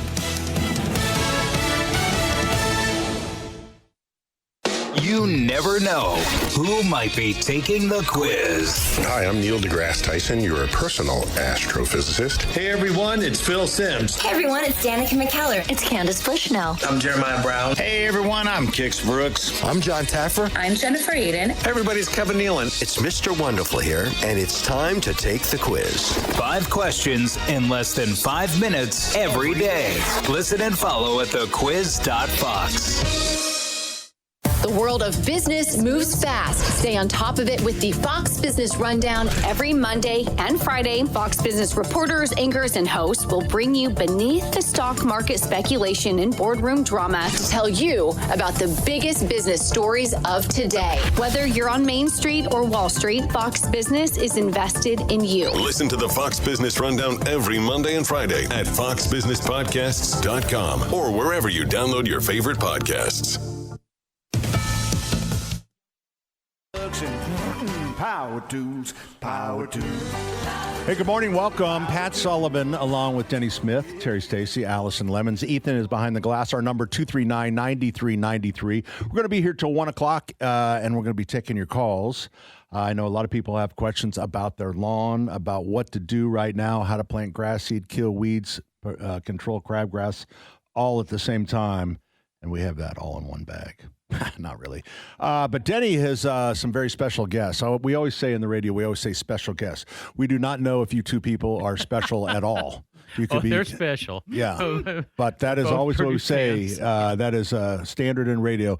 Denny's got a couple special guests. Denny, who are your special guests? All right, before I get to that, Before he gets to the special guests. I got to explain how I met him. I get this strange email from somebody by the name of Jane. So I think my wife's pimping me. I want you to come and speak to our group. And I'm thinking, who is this? And she goes, I think you'd make a great master of ceremonies. Well, it was Jane Sipe. And Jane Sipe is a pharmacist. And so I thought she was my So is she one of the special guests? She's one of the, she's okay. special. Why are you I'm telling dancing around the Well, thing? because I want to get to how it happened. But she is a special guest. Hamilton County's got this Silos project. It's called Silos 37, and it's to upgrade the Hamilton County Fair and all of the arenas and all of the event centers. And it takes a dedicated bunch of people to do that. So they had this, I'm going to call it an auction or an event that they had to raise money for that, and they asked me to speak with them, and so I did. But then I met this really good farmer guy. I don't know too many farmer guys, and that's Aaron Scheller, the other one. So I got Jane Sipe, Aaron Scheller. You guys must have had trouble finding an MC, huh? Yeah, I'm thinking he's struggling on what good is. Yeah. Aaron is a seventh-generation farmer, if I get this right. Sixth generation is his mama. His pop passed away, and he had to make a decision whether to stick with the farm or not. Just the everyday farming community. You got to decide whether you're going to stick it in and make it an eighth generation, which you did do, Aaron, by the way. But I heard him speak as a 4-H'er, and I was so impressed because we always had Boy Scouts. Well, farming communities or Hamilton County, they got 4-H. And Aaron, you were a 4-H'er born and bred, were you not? I was. I was a 10-year 4-H'er. I'm the son of a 9 and 10-year 4-H'er. My grandfather was a part of starting Hamilton County 4-H, as well as some of his other friends in that generation. So, That's pretty cool. And, Jane, this project for the silos at 37, it is a mammoth project. You've come pretty far so far, but what's next? It really is a mammoth project, but it's exciting. I'm really passionate about this project because it affects all of our community and really probably several counties in Indiana and maybe the state of Indiana as well. So this project is really about programming and upgrading our facilities to meet the future of programming, especially STEM programming. It's intended to touch every single township, not only in Hamilton County, but the surrounding counties in that program. And it's multi-generational programming that happens on this campus. So You're a 4-H'er. You grew up in 4-H? I did, in Howard County, near Kokomo. We'll talk slow for you. Okay, thank you. Yeah, we did. We did that once before. I always like when you insult the audience. No, she's family nice, now. I mean, she's my baby sister. I can make fun of her. No, we're not talking about Jane. You're talking it. about you just insulted all of Howard County. No. It was just Jane. She knows. I can take it. I can take it. But you were a 4-H'er as a kid. I was a 4-H'er. I did clothing and home environment and a lot of different projects in 4-H myself. So the passion comes from that as well, but it's even more than that as an adult. And so I love this project because I do think it impacts really thousands and thousands of people. One of the things I like about the project is it focuses on STEM, and I really do appreciate that because you can't just be a farmer now. Aaron, you're the seventh generation. I went to your website, and you are farm to market. You are bypassing a whole lot because that's what farmers have to do. But we want kids who can do just about everything to stay in farming because they're going to need it. Yeah, I think when you look at the demographics and how things have changed and the percentage of people that are either touching the farm or are part of the farm, the true word farmer, that population is decreasing significantly, but those affected by farmer are not. So what you have is you have a specialist that works on your equipment. You have a person that comes and plugs that computer on your tractor. You have a person that helps you with agronomy. You have a person that helps you with all these different things. They're all farmers or related to that farming moment, right? So we use the word agriculture. So agriculture education is booming. It's an opportunity that kids need to know about, need to understand, need to be a part of. And these projects that we're talking about today are a step in that direction at a county level where kids can figure out what they want to be before they've got to pay money to figure out what they want to be. I got a really special question that I'm holding back because I know you were a fertilizer expert. Pat, you've always wanted to know a fertilizer expert. This man knows. I know a guy. You know a guy. I know a guy. You can kind of see it in his eyes. Like I can see nitrogen, right? Well, they're blue eyes, but he's a quart low. There it is. What it is. I like it. All right, so you got 2 kids. I have 3 kids. So just for the record, if you're looking for one, we can bring one over and drop it off for you. Guests now. Yeah. These are my friends. Would you take? Yeah, it I'm just scoring at home for the people listening. I'm just excited that I only have 2 kids. Wow, we have found a whole new amount of time. Are they going to be the 8th generation farmers? Do you see them sticking in it? You know, at the end of the day, I think that's their decision to make. I've said before in different times when people ask you, "What's your job as the 7th generation?" or "What's your job as a dad in this moment?" And my job is to build the ship big enough for them to get on. If they want to get on, we'll see how big we can build it and where we want to sail to. Aaron, you got 900 acres. You're farming 3,000 acres. How much bigger does it have to be to support 3 families then? Well, I think that's why you'd have a diversification, right? So we're closing deals in our ag retail business that are going to let us expand, actually, to believe it or not, into a very large regional company over the next few years. We've got great deals with our meat company. I definitely have a daughter that's very interested in that business, and I see that business potentially expanding into a regional business rather than just local. This is so cool. Lots of opportunities, lots of good stuff, lots of fun, and I've got a great support staff. You know, you better mention your wife. She's I'm gonna tell you, my dad died. You know, when I was 20, and 2 weeks before he died, he said, "You got 2 decisions to make in life, son. 1, you get to decide whether or not you're going to walk with the Lord, and 2, you got to marry the right woman." And you got lucky. That's right. If you don't know the Lord, you're probably going to spend eternity in hell. If you don't. My question is this, and I'm really serious about this. How tempting is it for you and other Hoosier farmers right now to sell to data centers and to sell to these big companies that are coming in? Because I know where I am in Hancock County, it's real tempting. Yeah, so whether that's development for whatever it could be, but it's tempting. The money is big. So at the end of the day, I think that every single family has to weigh that in their own moment.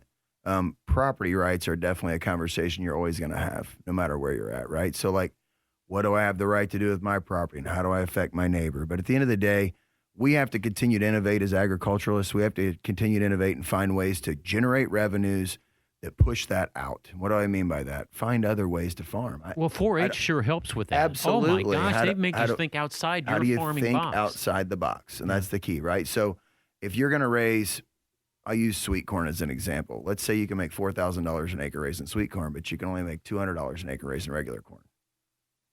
If you raise all sweet corn, maybe you don't need that data center, right? So it's all about cash flows, and it's all about understanding it is a business, and unfortunately, we don't want to sell.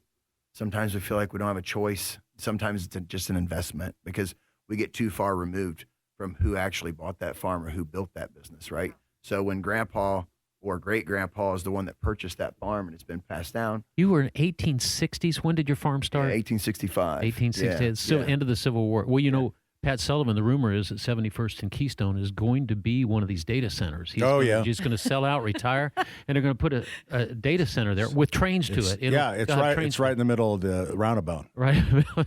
There's plenty of them to choose from. Yeah. Right. Hey, I'm going to go back to Jane here. Jane, this Silos 37. What's the next big project? We've got the event pavilion now, and that was what a beautiful facility that is. What's the next big thing on the Silos 37? Yes, the new Bicentennial Pavilion. The next thing is the arena. And so this will not only be a great place to hold the Hamilton County Fair, and you just heard about how agriculture is important to that. We'll have lots of agricultural events and livestock events in there, but it'll also be a great arena for community events, for families, for, again, this multi-generational. Maybe it's Master Gardeners events, maybe it's Extension Homemakers, maybe it's 4-H clubs. But this arena is the next step, and that's what we're really fundraising for now, is to make this arena happen. And it's really a private-public partnership that we're working with the county, Hamilton County, to do on. We've had great support from them. So that's our next step. And if we can do that, Danny, we're going to have a $65 million impact on Hamilton County just by finishing this next phase. It's amazing how the agricultural community has stepped up. Reynolds family, oh my gosh. And the same thing with Sonny Beck and Beck Seed Corn. These are just great family businesses that have grown up in Hamilton County, and they have piled in. I don't know, but both of those families gave over $1 million in legacy contributions to this project. Yes, and it's even more than the money. The passion that they also share about our youth and our programming is just unmatched. It's really fantastic what they do for our community. So, and again, back down to every single township level in the community. So we're thrilled to have them on board. We have lots of other great corporate partners and private partners. So we're looking forward to this arena and the economic impact it has, and also the impact on programming. All right, so that's Jane Sipe, also my buddy Aaron Scheller. Thanks for coming in. Thanks for sharing the dream. And I will tell you that every family, Aaron, whether it's farming, whether it's plumbing, whether it's retail, we all have those same challenges. I think that the guilt from giving up the family farm is something that we don't have in business. We have family businesses, but giving up that land, I mean, you got 900 acres and farming 3,000. Did I get it right? It's the one thing he's not making any more of. He's not making any more of it, and it's such a burden to see if he can keep it in the family. So I hope the next three, the kids come in, but I'm confident that they will. You're confident that they will? Well, I hope you guys will leave a pledge card for Denny. Yeah. Because he is in Hamilton County, and he's sitting on some acreage himself. I shop at your store in Cicero. Oh, yeah, just probably more than I do. Plug you. I do too. just plug that little Sullivan hardware there. That's right. We're going to do a little remodel out there. When you show up at these meetings, you realize how big Hamilton County is. Yes. I mean, you guys are all over the place. Very diverse. Yeah, Wonderful. you left Kokomo, you left Yes. Howard County, and came down to Hamilton County. That's really good. Yeah, we'd like to apologize to the people in Howard County for the I love previous Howard County. comments. Love you all. that Denny made. We'll talk slow for you. So anyway, No. I would think 6 figures for Denny. So Okay, just, I'll work on that. Make sure the pledge card's big enough. And keep us posted, all of you. And Aaron, we're going to try to share some of it's Scheller Farms. Scheller Family Foods would be our meat business. Scheller yes. Family Foods, that's the website. And you'll be surprised how much is going on there. Oh, real quick, your fertilizer business. You know more about fertilizer than even Sullivan does. Well, I don't know about that. I definitely don't know more about lawns than this guy does. Look at this guy over here. Yeah. But no, we do sell a fair bit of fertilizer, and we enjoy a good relationship with another family-owned business out of St. John's, Michigan. So are you bagging it or are you trucking it? No, we sell 100% liquid nutrition. So our objective is, but it's different. It's a slow use. Honestly, you could use it on your yards quite effectively. We've looked at looking at. Does it stink like sheep dip? No, it does not. It does not stink. But it definitely gives you great results. How about that? So how's it work on bald spots here? I got this little bald spot here I'm working on. Hey, thanks for coming in, you guys. Thank you. Right. Ron. Do people call you Ron at all? All the time. All the time.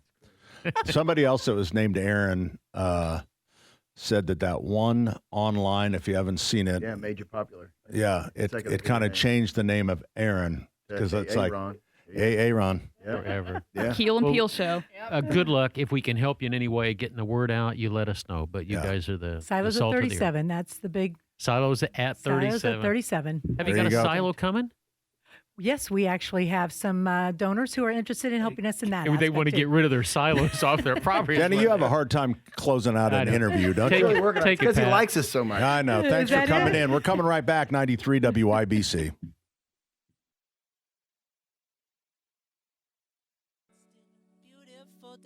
Way above the clouds, the sun is shining. Can you feel it, baby? Ooh, ooh.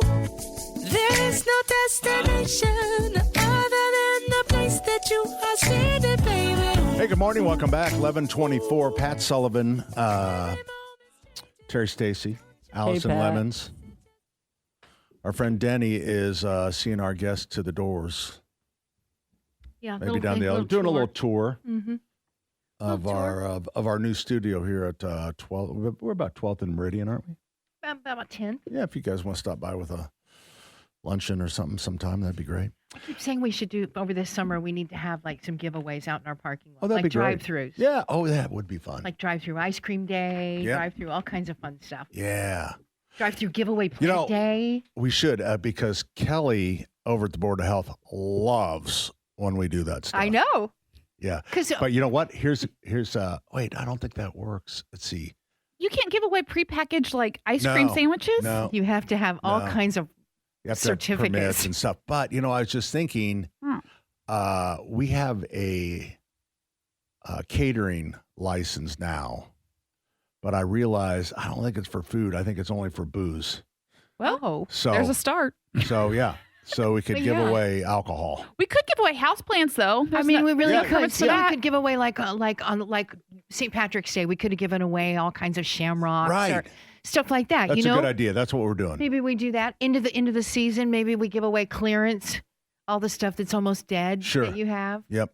Just drive through. You just drive through. right through. Yeah. No, I bet we could get some good giveaways. We used to do that when we were at 92nd Meridian. We used to have car washes a lot with firefighters with See, their shirts off. and of course. Why you don't we did. do that anymore? We used to have Yeah. cookouts where we'd cook out. You just drive through and pick But up we your actually JT have hamburger. now. Oh. We actually have a better situation here I because think we so, couldn't do too. that on Monument Circle. But Right. now we have a parking lot and stuff. Yeah. You And can just during- drive right through. And the weekends, the parking lot's pretty much empty. And you know what?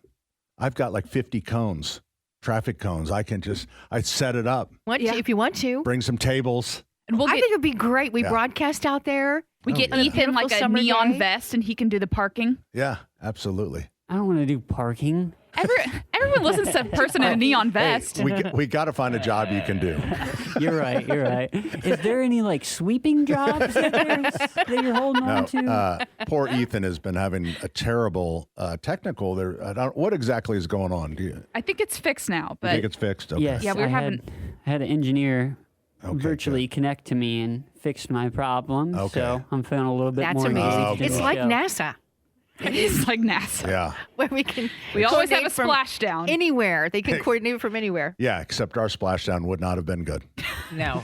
239-9393. We're opening up those phone calls for or the lines for your calls because I know a lot of people want to talk about their lawns because it is very confusing when you have so many things going on in your lawn. And I know the things, Terry, you have going on are different than what some of us have going on. Some of us want to have a healthy turf, a weed-free turf. Pristine. You want this pristine green lawn. That's I right. get it. And you know why? Because it's the only thing. If we're a family man, I got 5 children, the only thing that I can really control is just the damn lawn. And when the lawn gets out of control, then you feel like, now I got nothing. So that feels very, very. It does. It's like, you You're can't on top of the control world. what your kids are doing sometimes. They frustrate you. Maybe sometimes your spouse is like, you're like, but you know what? You always can go back to the lawn. And Do you by any chance, and I saw this was very big this week, this was a topic of conversation among gardeners here locally, rabbit manure. Rapid manure? Rabbit. Rabbit. Oh, rabbit. Like a bunny. Okay, I was Bunny thinking manure. I was thinking rabbit like it wasn't composted, like it's a hot manure. Oh, I heard rapid. rapid, like rabies. Okay, Yeah. we're all no, thinking different. Rabbit. So A rabbit. rabbit. Like bunny manure. Very popular all of a sudden. bet that People comes are in buying small about bags. 50-pound bags. Dude, it is so crazy. a lot of Everybody's food. always like, like we carry the we have so many different composts. We have, it started as cow manure, right? Yeah. So we have cow manure, and now we have mushroom compost. Mm-hmm. And that's not Okay. mushrooms, actually. That is the compost that mushrooms are grown in. So it's not actually mushrooms. Oh. And then we have land and sea. And land and sea is crab and lobster meal. And crab and lobster meal is wonderful, Yeah. they say. Yeah. Yes? Yeah, so it's like we start to have all these different composts. And then we carry also Fox Farm, which is the pot growing soils and compost. Your marijuana. The marijuana, and that was strictly kind of on each coast, but what they found out was it's really good soil for not only growing marijuana, but it's very good soil for growing vegetables and herbs and all the different things. So we have that as well. Is it So all do just I a think. waste of money, you think? Not for me. So you're thinking about investing in the bunny manure?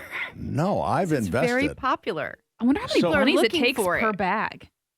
Does it come in pellets? Is The, that I the don't know what it research looks shows like. that rabbit poop is the best, most nutritious. Well, sheep dip too, but Horse manure was really big at one time. I remember in Knightstown, people were always going to the horse I farms to look. remember sheep. We used to carry sheep manure, and then stink. they found out that the person that was bagging it It was just coming out of a cow manure pile.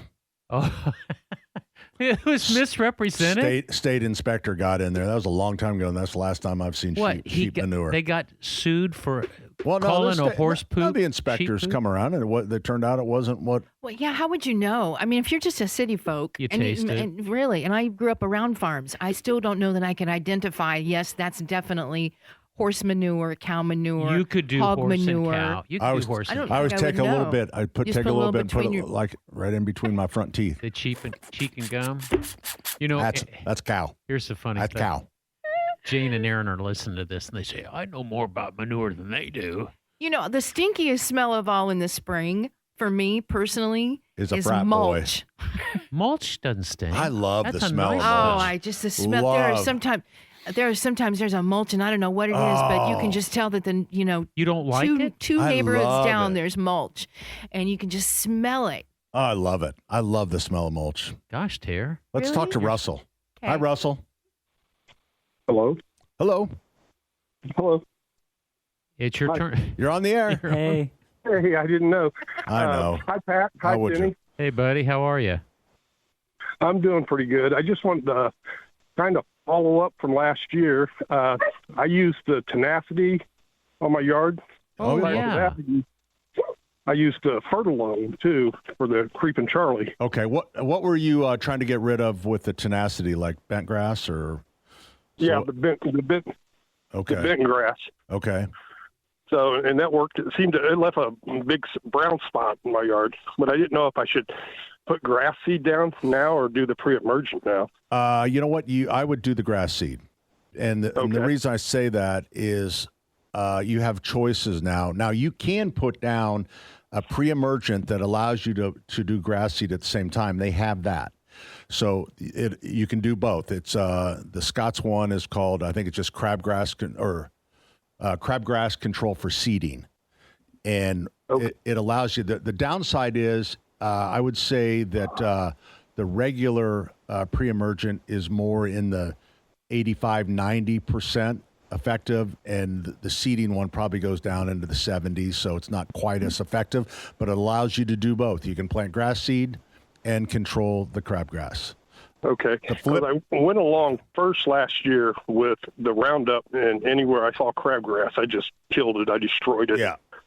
And I will say, that was the other thing, the other point I've been trying to make is, it used to be, if you didn't get that crabgrass pre-emergent down and you got crabgrass germinated, you were stuck because there was nothing that was going to kill it. But the crabgrass killers are way more effective today than they were back in the 1990s and early 2000s. So you have a lot more choices if you actually do get crabgrass. Okay. Will the pre-emergent take care of chickweed too? If you did it in the fall. Yeah, if you put it on in August, then because that is a winter annual. Okay. Right. The other one was henbet. Henbet and chickweed, yeah. Okay. So, well, that's good. It's working out. Now, with the tenacity or the Fertilome made my yards green, really green. I didn't put any real fertilizer on it. No, that's the spring. That's kind of just the spring green up. I mean, it's going to need food eventually, but just one application in the spring is fine. You want to make sure that you double that in the fall, have one in September, one in November. Okay. All right. Hey, I appreciate it. Thanks for the advice. It always helps. All right. Thanks, Russell. We appreciate it. 239-9393. We've got AA Ron on the line, and, of course, we still have Fulton on the line. We're coming right back, 93 WIBC.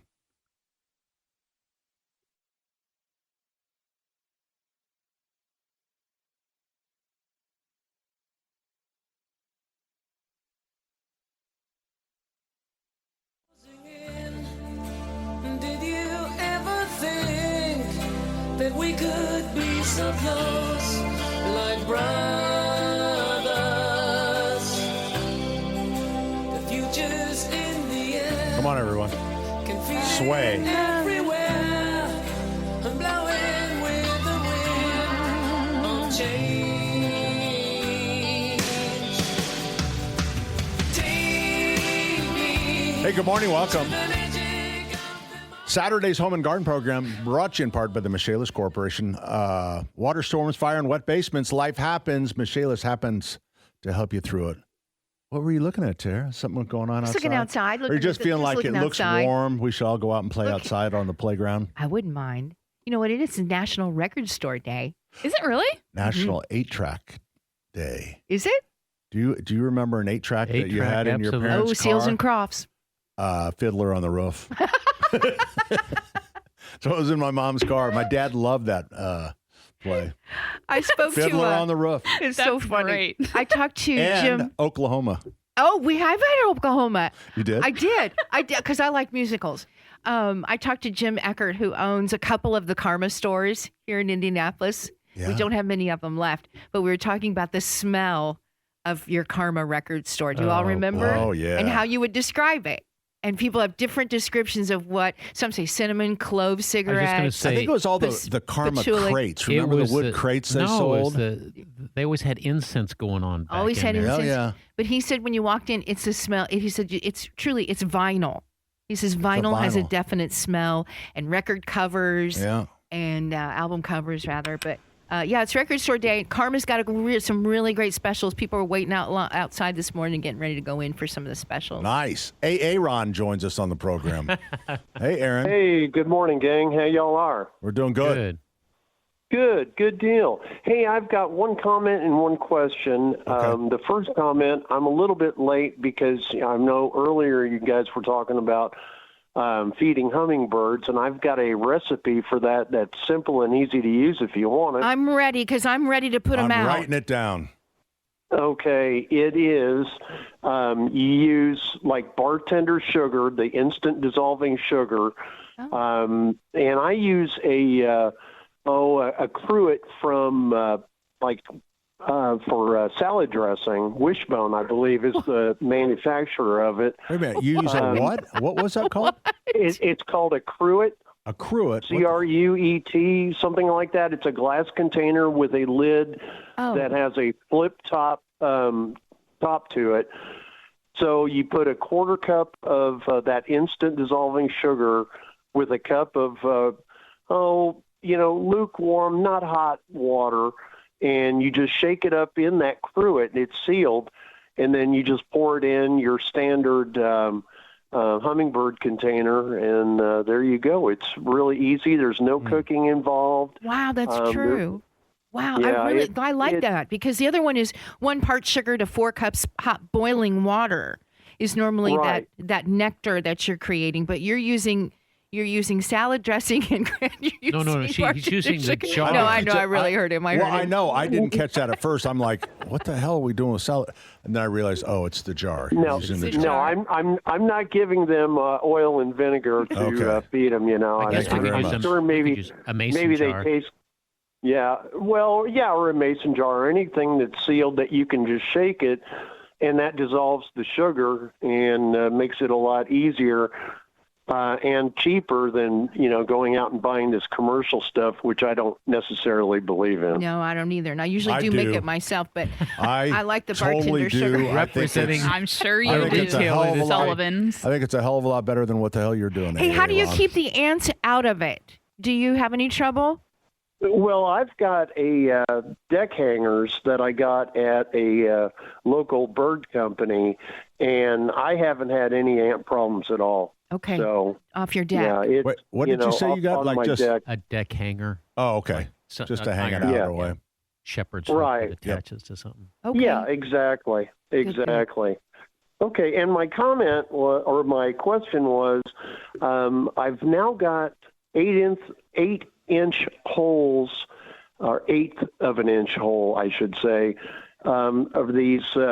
They're like carpenter bees, but they're not carpenter bees, going into my wood in my garage, and I'm wondering what I could, spray in the holes to get rid of the nest, because they're perfectly round and they're really tiny, but these little bee things or whatever can get in it. Franklin Pest Solutions might be a good. Janelle is our Bug of the Month Club winner. Yeah, I guess carpenter bees. Obviously, you would know because they would be bumbling and fumbling around there, and those that's would a be more 1-inch about hole. 1/4 inch or so. And how big a hole did you? I thought you said 1/8 1/8 inch. inch. 1/8 of an inch. Yeah, they're really tiny, round, perfectly round holes. I've had carpenter bees on my deck, and I know what they're like. You know, you get a tennis racket when they're just kind of hovering and hit them like that to get rid of them. But these guys are just a little bit bigger, maybe than a honeybee. Okay, so with a carpenter bee, what they're doing is they drill up and over, and that's where they lay their eggs. So what you could do, again, not really knowing what this is what we do for that is we take a little piece of a cotton ball and dip it in an insecticide and shove it up in that hole. But without really knowing what that is, I'm not sure that would work, but I guess something you could try on one of them. So, hey, listen, we're kind of running late here, Ron, but thanks for the call. We're coming right back. 93 WIBC. Everybody wants the same old things. Tell me, what will it bring? My friend, I'm tired of being this way. 239-9393 is their number. We're going to be here till 1 o'clock, so we're get a couple calls in here. We have Doreen? Doreen. Hi, Doreen. Hi. I have a plumbing question. Great. We got a plumber here. Okay, good. I've had 2 plumbing companies come out, and they don't know what's wrong. I have 2 toilets, and I don't use the one during the day. I use the main toilet, and when I go in there at night, the water level is down, and during the day it goes down so slightly you hardly notice it. But I wondered what's causing it. They didn't know. And I thought maybe it was a partial clog in the pipe that goes to the roof. But they didn't sound like they wanted anybody to go on the roof from their plumbing company. That's pretty normal. Did they give you any suggestion of what it might be? Because I think your partial stoppage might be closest. But the only other alternative would be a crack in the bowl, a crack in the trap itself where it leaks out. But unless that toilet has seen some trauma, and by trauma I mean somebody busting into it or hurting it, banging it somehow, I'm with you. I think it's a partial stoppage. Okay, it's a 2-year-old toilet, and there's been no trauma. So when there's a partial stoppage, does some of the air come back into your bedroom? That's not good for your health. Well, what has happened is I don't smell anything. Okay, well, the water table, once it goes down below that entrance, that means sewer gas can come out on you. So if the water table is really, really low on that bowl, then yeah, it can stink up some things. Did anybody run any cable down that toilet? Did they auger it out? Did they do anything? No. Yes, they did? No, and they were big. They did not, and they were big companies, that you've heard of. Okay, so they're looking at that, and they did not even run an auger down it? No. All right, so they're talking out their But butts then. They don't have a clue. It flushes when I go in there. It flushes and goes back to normal. Yeah, but something is leaching that water out. Like it's called capillary attraction, Janine or Doreen. And what happens is let's assume you have like a yarn or a mop string, and it just wicks the water out over a period of time. But I'm with you. I still think it's a partial stoppage, and I would call them back and say, bring your auger, and you don't have to get nasty with them, but just say somebody needs to auger this toilet and see what's going on. Do you think it's within the toilet, or could it be anywhere on the sewer line? Partial stoppage, that might be sucking it out. The reason traps get pulled is because there's a vacuum created someplace. And so if water is going past an opening, it creates a natural vacuum and it sucks it out. It's just a matter of differential. I'm surprised nobody ran an auger down. Yeah. It's a natural thing to do just to see if that happens. Right. But when you flush a toilet, sometimes real windy days across the top. Yeah, I have heard that. It can siphon it too. But I had two boys, and I remember in high school our toilet suffered a lot of trauma. Trauma. So I recall. I didn't know what word to use. Doreen, thanks for the call. Yeah. I would call him back and tell him to auger it out. And start there. Start there, right. Yep, there you go. Thanks, Doreen. Appreciate the call. Fulton is back on with us. Hey, Fulton. Hello, Pat. Hey, everyone. Okay, now we can hear you. Yeah. Now we can hear you. Were you on speakerphone? No, I wasn't. Oh, that's kind of weird. That's the last couple times. Now, listen, Fulton has been sick all week. He's got a cold, but it sounds like he's getting a little better. He called me last night, and I was at my computer, and I was ordering flowers, and I said, I will send you a picture of my screen, and I did. It was hanging baskets I was picking out, and what do you think? He sends me back text. He goes, I like the red and black one. I knew it. Because Just like his Fulton favorite. only wears red and black. Yeah. That's right. Yeah. That's his. Yep, it's true. Yeah. So you've had a busy week, huh? Yeah, I have been sick and all. Yeah, but you're not practicing for your play right now, but you had music therapy. What else did you have this week? Oh, that's. Well, I had Training for Life on Monday and Wednesday. Okay. You had training. Yeah, it was the last day for us, so it went pretty well. So yep, we're gonna go back in May. All right. Well, that's good. And then did you work on Friday? Yep, I sure did. All right. And so tell everyone where you work. I work at Texas Roadhouse in Carmel. Yep, Texas Roadhouse, and good for them. They give Fulton a few hours each week. That's great. And he's got a little craft that he does. He does a lot of utensil rolling. Oh, that's a great job. Yeah, he can do about 300 in a shift. That's pretty good. Yeah. Pretty amazing. I've been trying to push him to get that up to like 310. Oh. Yeah. Like a challenge for him. Yeah, just a little thing. See if he could do that. So. Yeah, I could try it. All right. Well, Fulton, I am going to prom this coming up Friday too. Oh, he's going to prom. Nice. All right. You got your suit ready?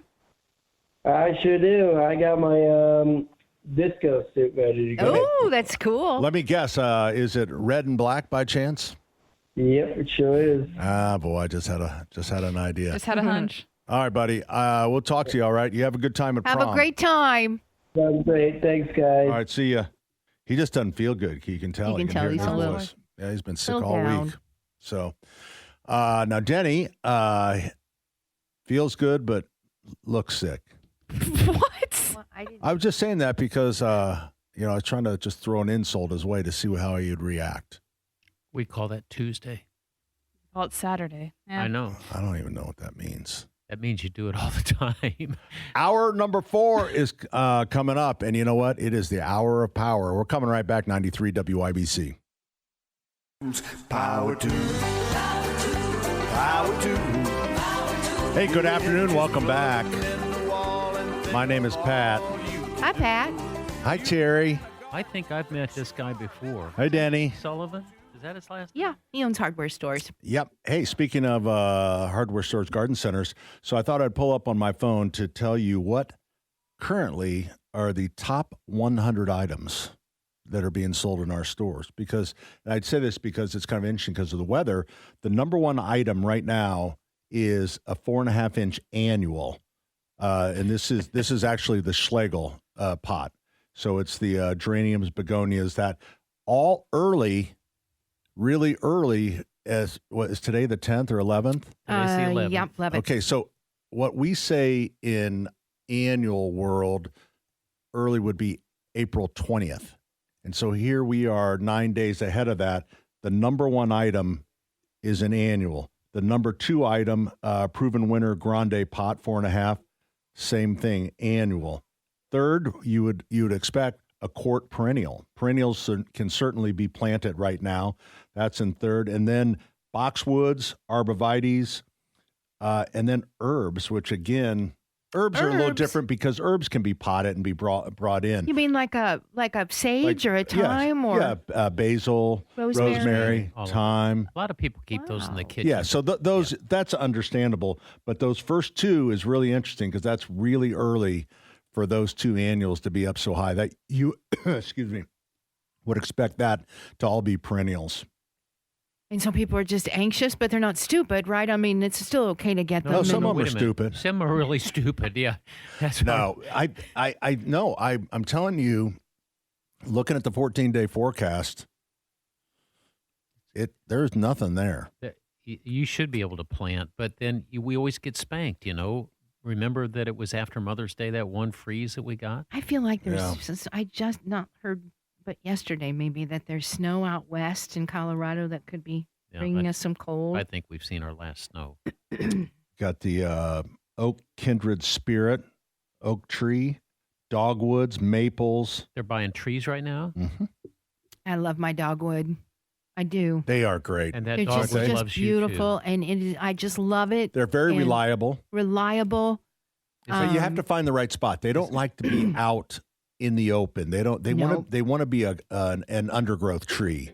They kind of want to be pink one or tucked white. under. Yeah. And it has ours are pink, pink and white, and we also have them out from the west wind.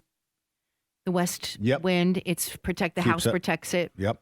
From that west wind. Perfect spot. A Cherokee is a very popular one, which I really think they should change the name. I think it's offensive. There's Cherokee, the white, purple, and red. I think the red is called the Brave, and I find that offensive as well.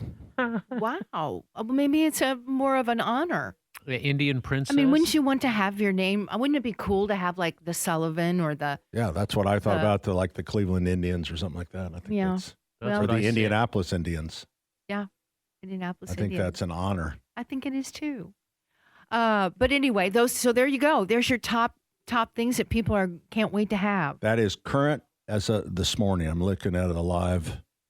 The Schlegel pots, so those are amazing, right? They are. I mean, they are. So they are hardy. You're really a big Hoosier boy fan. girl. Got one for Mother's Day from them, 3 years ago. I brought it into the house in the winter, and it blooms year round. Oh, they don't recommend that. Well, retail doesn't, but I'm keeping that baby alive. Trust and me, she is a happy girl. Wholesalers don't like that either. Well, but you could be infesting your house with termites. I think you really need to get it out of there now. We'll have to talk to Janelle, our bug lady, about that. Yeah, get that in the trash bucket and get it out of here. I think the dead parts of it fed the stink bugs that I was trying to keep alive through the winter. I heard you say Hoosier boy. What kind of plant is it? It was a big, massive pot, and it was filled with all kinds of things. And you're keeping it alive? I kept it alive for 3 years in the house after I brought it in for the winter. Rid of that. You could be. She's beautiful. And she's happy. Has David developed a cough? No. I'm really surprised. And again, I believe she fed those stink bugs that I was also trying to keep alive through the winter. Where are you keeping this thing? It's right in a beautiful sunny room. And I'm telling you, through the winter, every one of them, she thrives. That's why I'm saying to the Schlegels, to the Hoosier boy, it is a magnificent. Would you take a picture of it for me so I can see some of the items in it next week? Absolutely. And then I'll blooming, I'll blooming. make sure that Schlegel stops growing those. So, do you find Hoosier boy pots? Would you like to see a Hoosier girl line? Oh, I haven't even thought about it. Have you? Okay. A Hoosier boy just seems fine. I don't know what the girl would look like. We have to deal with that type of thing. Well, you never know. in our plants. Yeah. The Hoosier girl. It doesn't have the same thing. Hoosier boy. Hoosier lady. Now, we name our tomatoes girls. I mean, that's... right? But as far as our plants, we haven't gone that way. All right. We're going to play. You guys ready to play Guess the Listener? Okay. Here we go. WIBC, who's this? Hey, Pat, it's Fulton. Fulton, you're still on the line. What? Yeah, how are you? You still got a cold?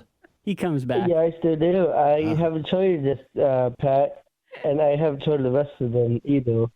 But I don't know if you guys heard, but I've been watching cartoons. I heard that. You got a new antenna.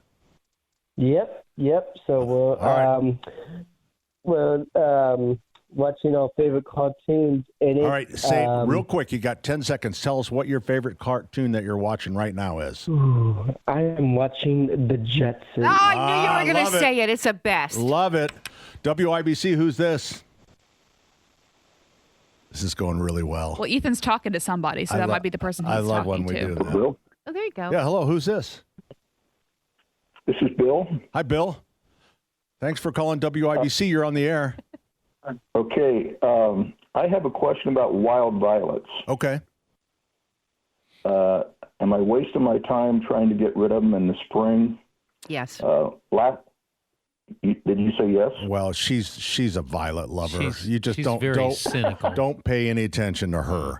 That's just So, noise and static. Here's what I think I would do. I would take. You are correct. The best time to kill them is going to be in the fall. However, what I would do is torture them during the spring and burn the tops off them so they're in a weak condition when we get to the fall. So if you would take a weed-free zone that has 4 weed killers in it, 2,4-D, MCPP, dicamba, and carfenazone, and put some dish soap in with it, mix it up, and spray them probably every 2 to 3 weeks, 3 weeks maybe, and then you might see them burn. The top might burn off of it, but it'll still be there. And then in the fall, when the movement is down toward the root, then you would come in with that same mix, and hopefully that would at least give you some relief. Okay, last fall I used a product called Spurge Power, which do you know what was in that? It has a triclopyr ester in it. Yeah, triclopyr. Okay, how do you say that? Yeah, it's a pretty nasty Yeah, that's chemical. actually That's pretty powerful. Yeah, that's actually what they've replaced Chlordane. Roundup. That Was that Roundup? Roundup, not for the farmers, but for the home use, it was glyphosate, and so it's now Glyphosate, that's right. triphosate. Thank you, and now it's triclopyr. That's a pretty tough drug. I mean, it's nasty. I'll use that. How did that do? It didn't touch him. Yeah. It's pretty good on creeping Charlie. The problem is the waxy coating. That's the weed killer is not getting past the waxy coating. That's why we try to put something in there to help it stick so that it can really soak in, because it just balls up and rolls off. Yeah, I did that. I put surfactant in, but I still didn't touch him. So, okay, I'll take your advice and see what I can do. Yep, see what you can do. Good luck. All right, thank you. Bye. Thanks, Bill. Oof. You're worn out, aren't you? Not really. Why don't you take a break? You sure? Let's just talk to Lori. Hi, Lori. Hello. What's Good up? afternoon. What's up? Oh, not much. I am my husband. He is a letter carrier in Greenfield, Okay. and he to your show while delivering his route every Saturday. What's his name? His name is Scott. Hi, Scott. Hey, Scott. Thank you for delivering our mail. Thank you, Scott. Yes. Or you can call him Bubby. Call him what? Bubby. Bubby. Bubby. Go get him, buddy. Bubby. Bubby. Hey, Bubby. You're going to pay for that one, dear girl. Drop I'm going to those tell you, you're going to pay packages, for that Bubby. I miss you, Bubby. I love you, Bubby. Anyway, John, First what of I all, wanted to- if you're going to say anyway, you got to say it right. You got to say it right. Anyways. Put an S on it. Anyways. anyways, Thank you. what I would like to say before I give you my little nugget of information is that my husband has been working out there since, the late 90s, well, 2000, should I say. And so he's retiring this December, and I just wanted to see if you guys would just congratulate him on a wonderful career. And he is he's a favorite out there, and he's done a wonderful job and is very dedicated to his job, and I've been so proud of him. That is awesome. And you know what? Really Not is. only will we congratulate him, Denny's going to sing him a song. Denny? What? Perfect. I got your back up. Here we Danny. go. You I got your back. Ready? Here we go. I'll go. Wait, he's got my back. You ready to go? Yep, Ethan? you start. I'll go with you. All right. I don't even know where to begin. Hey, what's his name? Bubby. It's Scott Bubby. Bubby's slash his name. Bubby, and he delivers mail Bum, bum, bum, bum, bum, bum, bum, really good. bum. Thank you, Scott It sounds slash like I got Bubby Popeye over here on my right. From all of us. at to the you. WIBC. Home and Garden Show. So good. Congratulations. Go, No, Bubby. that's so great, and that's so sweet. You called in to wish him a good retirement. That's what a That's wife. so Happy sweet. No, it retirement. is sweet. If you want to warms my play him a heart. really good song, play him the song 18 Wheels and a Dozen Roses. 18. You play that for him when he retires.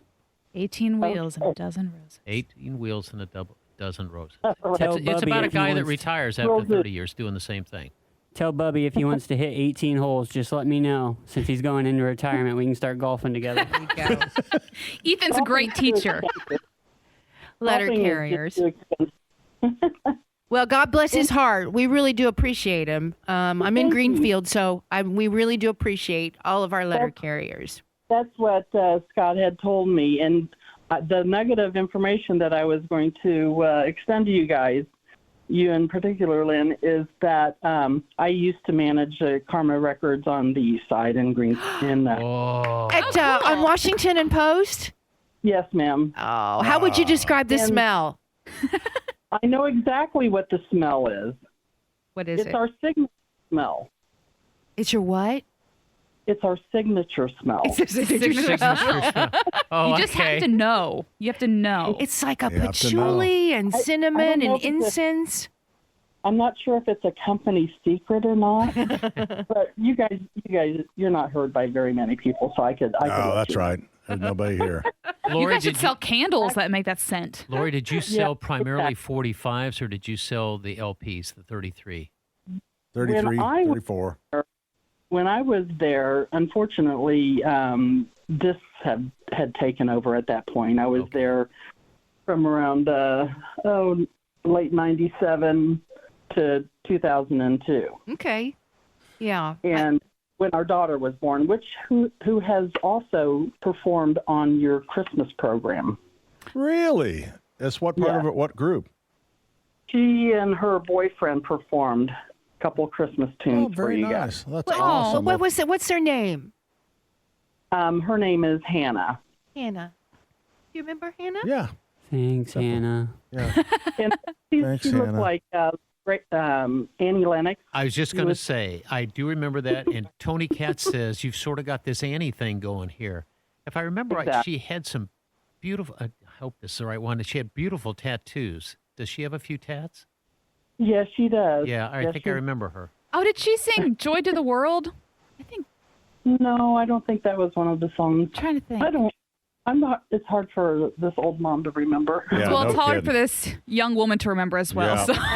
Lori, But we thank- do appreciate her Yeah, and your Lori, whole thanks family. for the call. We appreciate it, and thanks Yeah. for that volunteering. And That's congratulations, Scott. Yeah, We're so proud Bubba. of you, Bubby. Go get him, Bubby. You get him, Bubby. 239-9393. Jump on board. We're coming right back. 93 WIBC.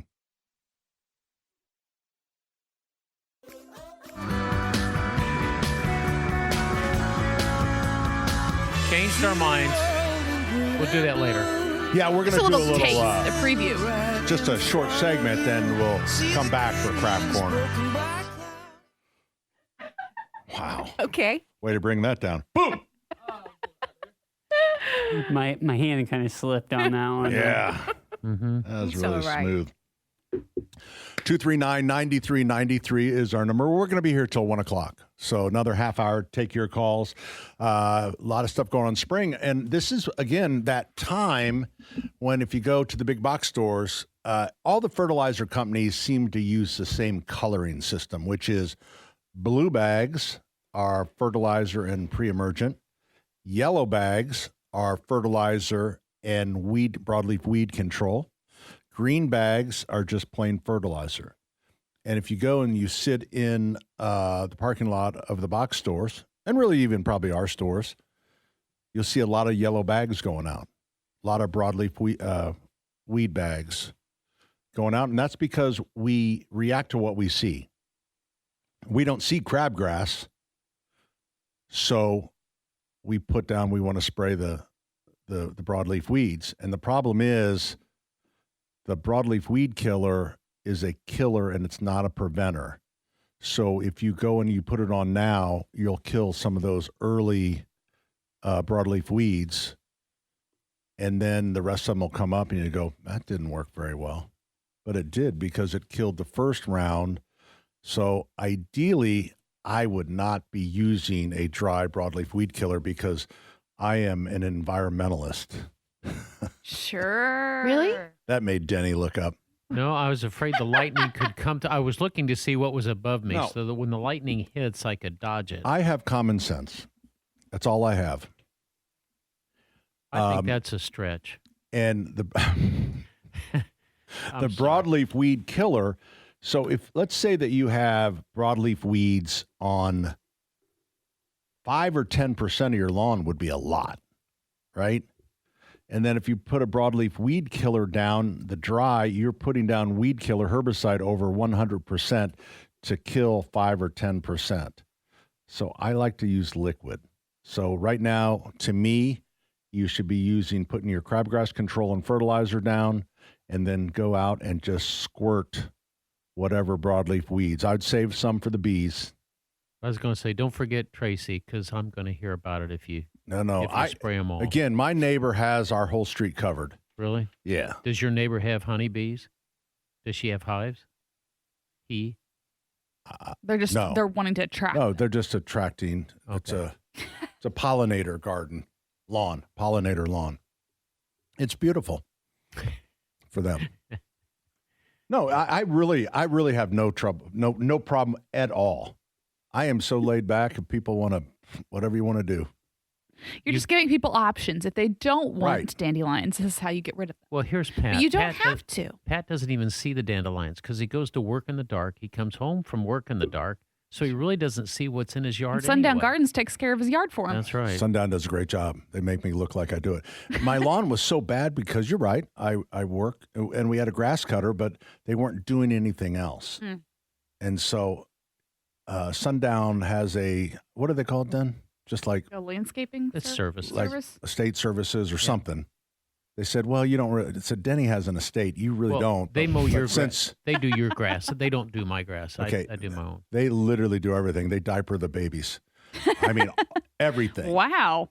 And it is really the best thing that I have done because they do a great job. So use less. Still control your weeds, but His you're name using is less. Les Dunn. It the is head less. of that, yeah, use less. I use less.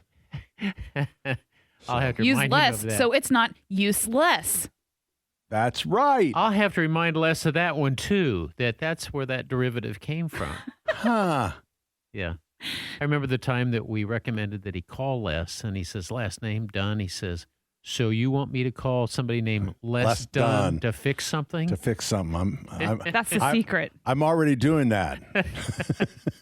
Yeah, so I'm already getting if Les you call Dunn. Sundown Gardens, ask for Les Dunn. Who's on first? Les Dunn. There you go. Yeah. Well, and they do some pretty good size, but I really like that. And they cut a few lawns. I mean, let's just say I like them. Yeah, I've been looking for They do good. I've been talking to a few people about caring for a yard. My dream is to have one of those batwing lawnmowers that can go 9 or 10 or 12 feet, because Yeah. I got 22 acres. I'm mowing 8 and it wears us out. But I'd love to have one of the and it like they would use at Augusta National. I think JMV has one of those. Does he have a batwing? I think he mentioned that yesterday. He said he was mowing his lawn at 35 miles an hour. You can Wow. travel at 35. Well, now wait a minute. There used to be the Dixie. He Chopper. might have been exaggerating, The but Dixie Chopper was a lawnmower that's like an X mark, okay, Yep. 0 turn radius, but it was designed to go 30 mile an hour while you're mowing. yeah, he's We used to have races at charity events. Really? On I just those remember the guy that invented it. His name was Dixie Art choppers. Evans, and when I built my first gyroplane, he came in and ripped me apart. He says, mechanically, that's not going to work. You need to hose this down. I said, are you my mother-in-law? He says, I'm saving your life. And Wow. it turned out to be Art Evans, the guy who invented the Dixie Chopper. Oh. He really did me So a he favor. knew what he was talking He about. knew what he was talking about and kept me from killing myself. there you go. I'm going to leave that job to Pat. So, who are the golf fans here? Terry, are you do you watch the Masters? No, but I know not to disturb my husband during Oh. this last. Ethan, are you Yesterday. watching the Masters? Oh, yeah. So, Oh, are you a yeah. fan of Rory? That's my wife's favorite. No. That's It's Rory. She just Rory. likes the name. Well, she's got a granddaughter named Rory, too. It's a cool name. Yep. It is a cool name. Unfortunately, he's running away with it right now. What's he doing? What? He tees off at 250 today, but Okay, he is but he's 6 currently- up? Yeah, he's 6 strokes up, which, I mean, It's it's big. Augusta National, Biggest- so anything could happen. But Biggest lead ever yeah, coming out of the first round. biggest aggregate 36-hole lead in Augusta history. So you know what? This is, and this would be typical of what would happen. So Beth will get home, and the Masters will be on, and I'll come in, put on my best outfit, and like walk in front of the TV and say, "Does this make my butt look big?" And she's just like, she'll throw a beer can at me. Does she really love the Masters? She, I didn't know she loved golf. Oh, she Or is it loves just the golf. Masters? She loves basketball. I mean, she is a sports nut. Has she seen the reel that was done that said they said, "Here comes Tiger Woods. He's coming." I saw and it that. showed his car goes inverted through a sand trap and lands on Yeah. the green. Yeah. But they said, "Tiger's here." Tiger's here. Yeah, no, she wouldn't. She wouldn't think that's Hilarious. funny. Yeah. But I think it'd be fun to see that place though, Augusta National at one time. And I'm not a golf person, but it just seems like such a beautiful It sure place does look with lots of beautiful. history and You know, you can't fly and over it. $1.50 pimento cheese sandwich. Yeah, and you can't fly over Azaleas. it in your gyroplane when the Masters is on. It's considered a national event, and they Oh, yeah. close the airspace Sure. above it. I can see that. Hey, when we come back, we got the Craft Corner coming up. Pat. In the weeds with Craft Corner. That's coming up. Our number 239-9393. Big time. I got scissors, ribbons, tape, and glue. I can Ladies and gentlemen, boys and girls, I know it's an hour late, possibly 2 hours late, but it is now time for the unsponsored Craft Corner with Terry Stacy and Allison Lemons. Hello, everyone, and thank you for watching us. We're streaming on Facebook, Home and Garden, Indiana. Okay. Better late than never. Better late than never. So we're going to do something today that I really love. And Allison found this one, and then I put it together. And this is called the Easy Everlasting Dandelion Wish Jar. We know it's going to be Pat's favorite. Because it involves Mm-hmm. dandelions right out of your own yard, but just a few. Who doesn't really love a full-blown puffed dandelion? I mean, they're so pretty. And I will say this was based off, I think a mom invented this on Instagram. This is where I saw it. And her daughter always would pick them and want to keep them in the house and stuff. So this is a way to kind of preserve that if you have little ones who like to bring in flowers. Right. And it's a listen, wish jar. And it's a wish jar. And you know how, Patrick, I need you to mute your phone. I'm sorry. I thought I did that. it's okay. We're not mad about I it. have it on. Look. Why is it doing that? don't know. Why do you flip this switch where it says silent and it still talks to Because you? you're a boomer. Anyway, BS. Pat, this is something that I thought you would love. I thought you would love the dandelion because we picked them from the yard. I know, and if I would have known, I would have brought some weed killer. So, yeah. So when growing up, and I'm sure maybe for even this generation, this younger generation, when you picked a dandelion that had the full puff, that you would blow on it, you'd make a wish and blow on it, and your wish would come true, right? So there's your wish jar. These are permanent. These will last, honest to goodness, once you get these in a jar forever. So what do you need? You're going to start with a dandelion that has already bloomed yellow, and now it's closed up. There it is, right there. There's the example. So you know what they look like. It's already closed up, already turned yellow. Now it's closed up.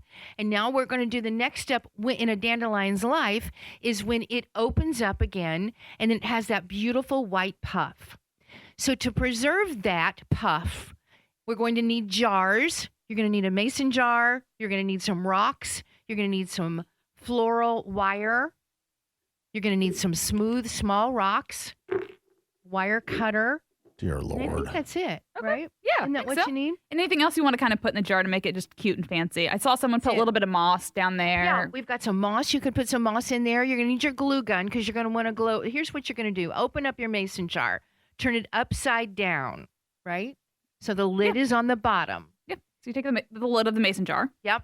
Then you're going to take your rock, your smooth rock, and you're going to attach some of the floral wire to it because that floral wire is going to go straight up the stem, which is hollow of the dandelion. A dandelion stem is hollow.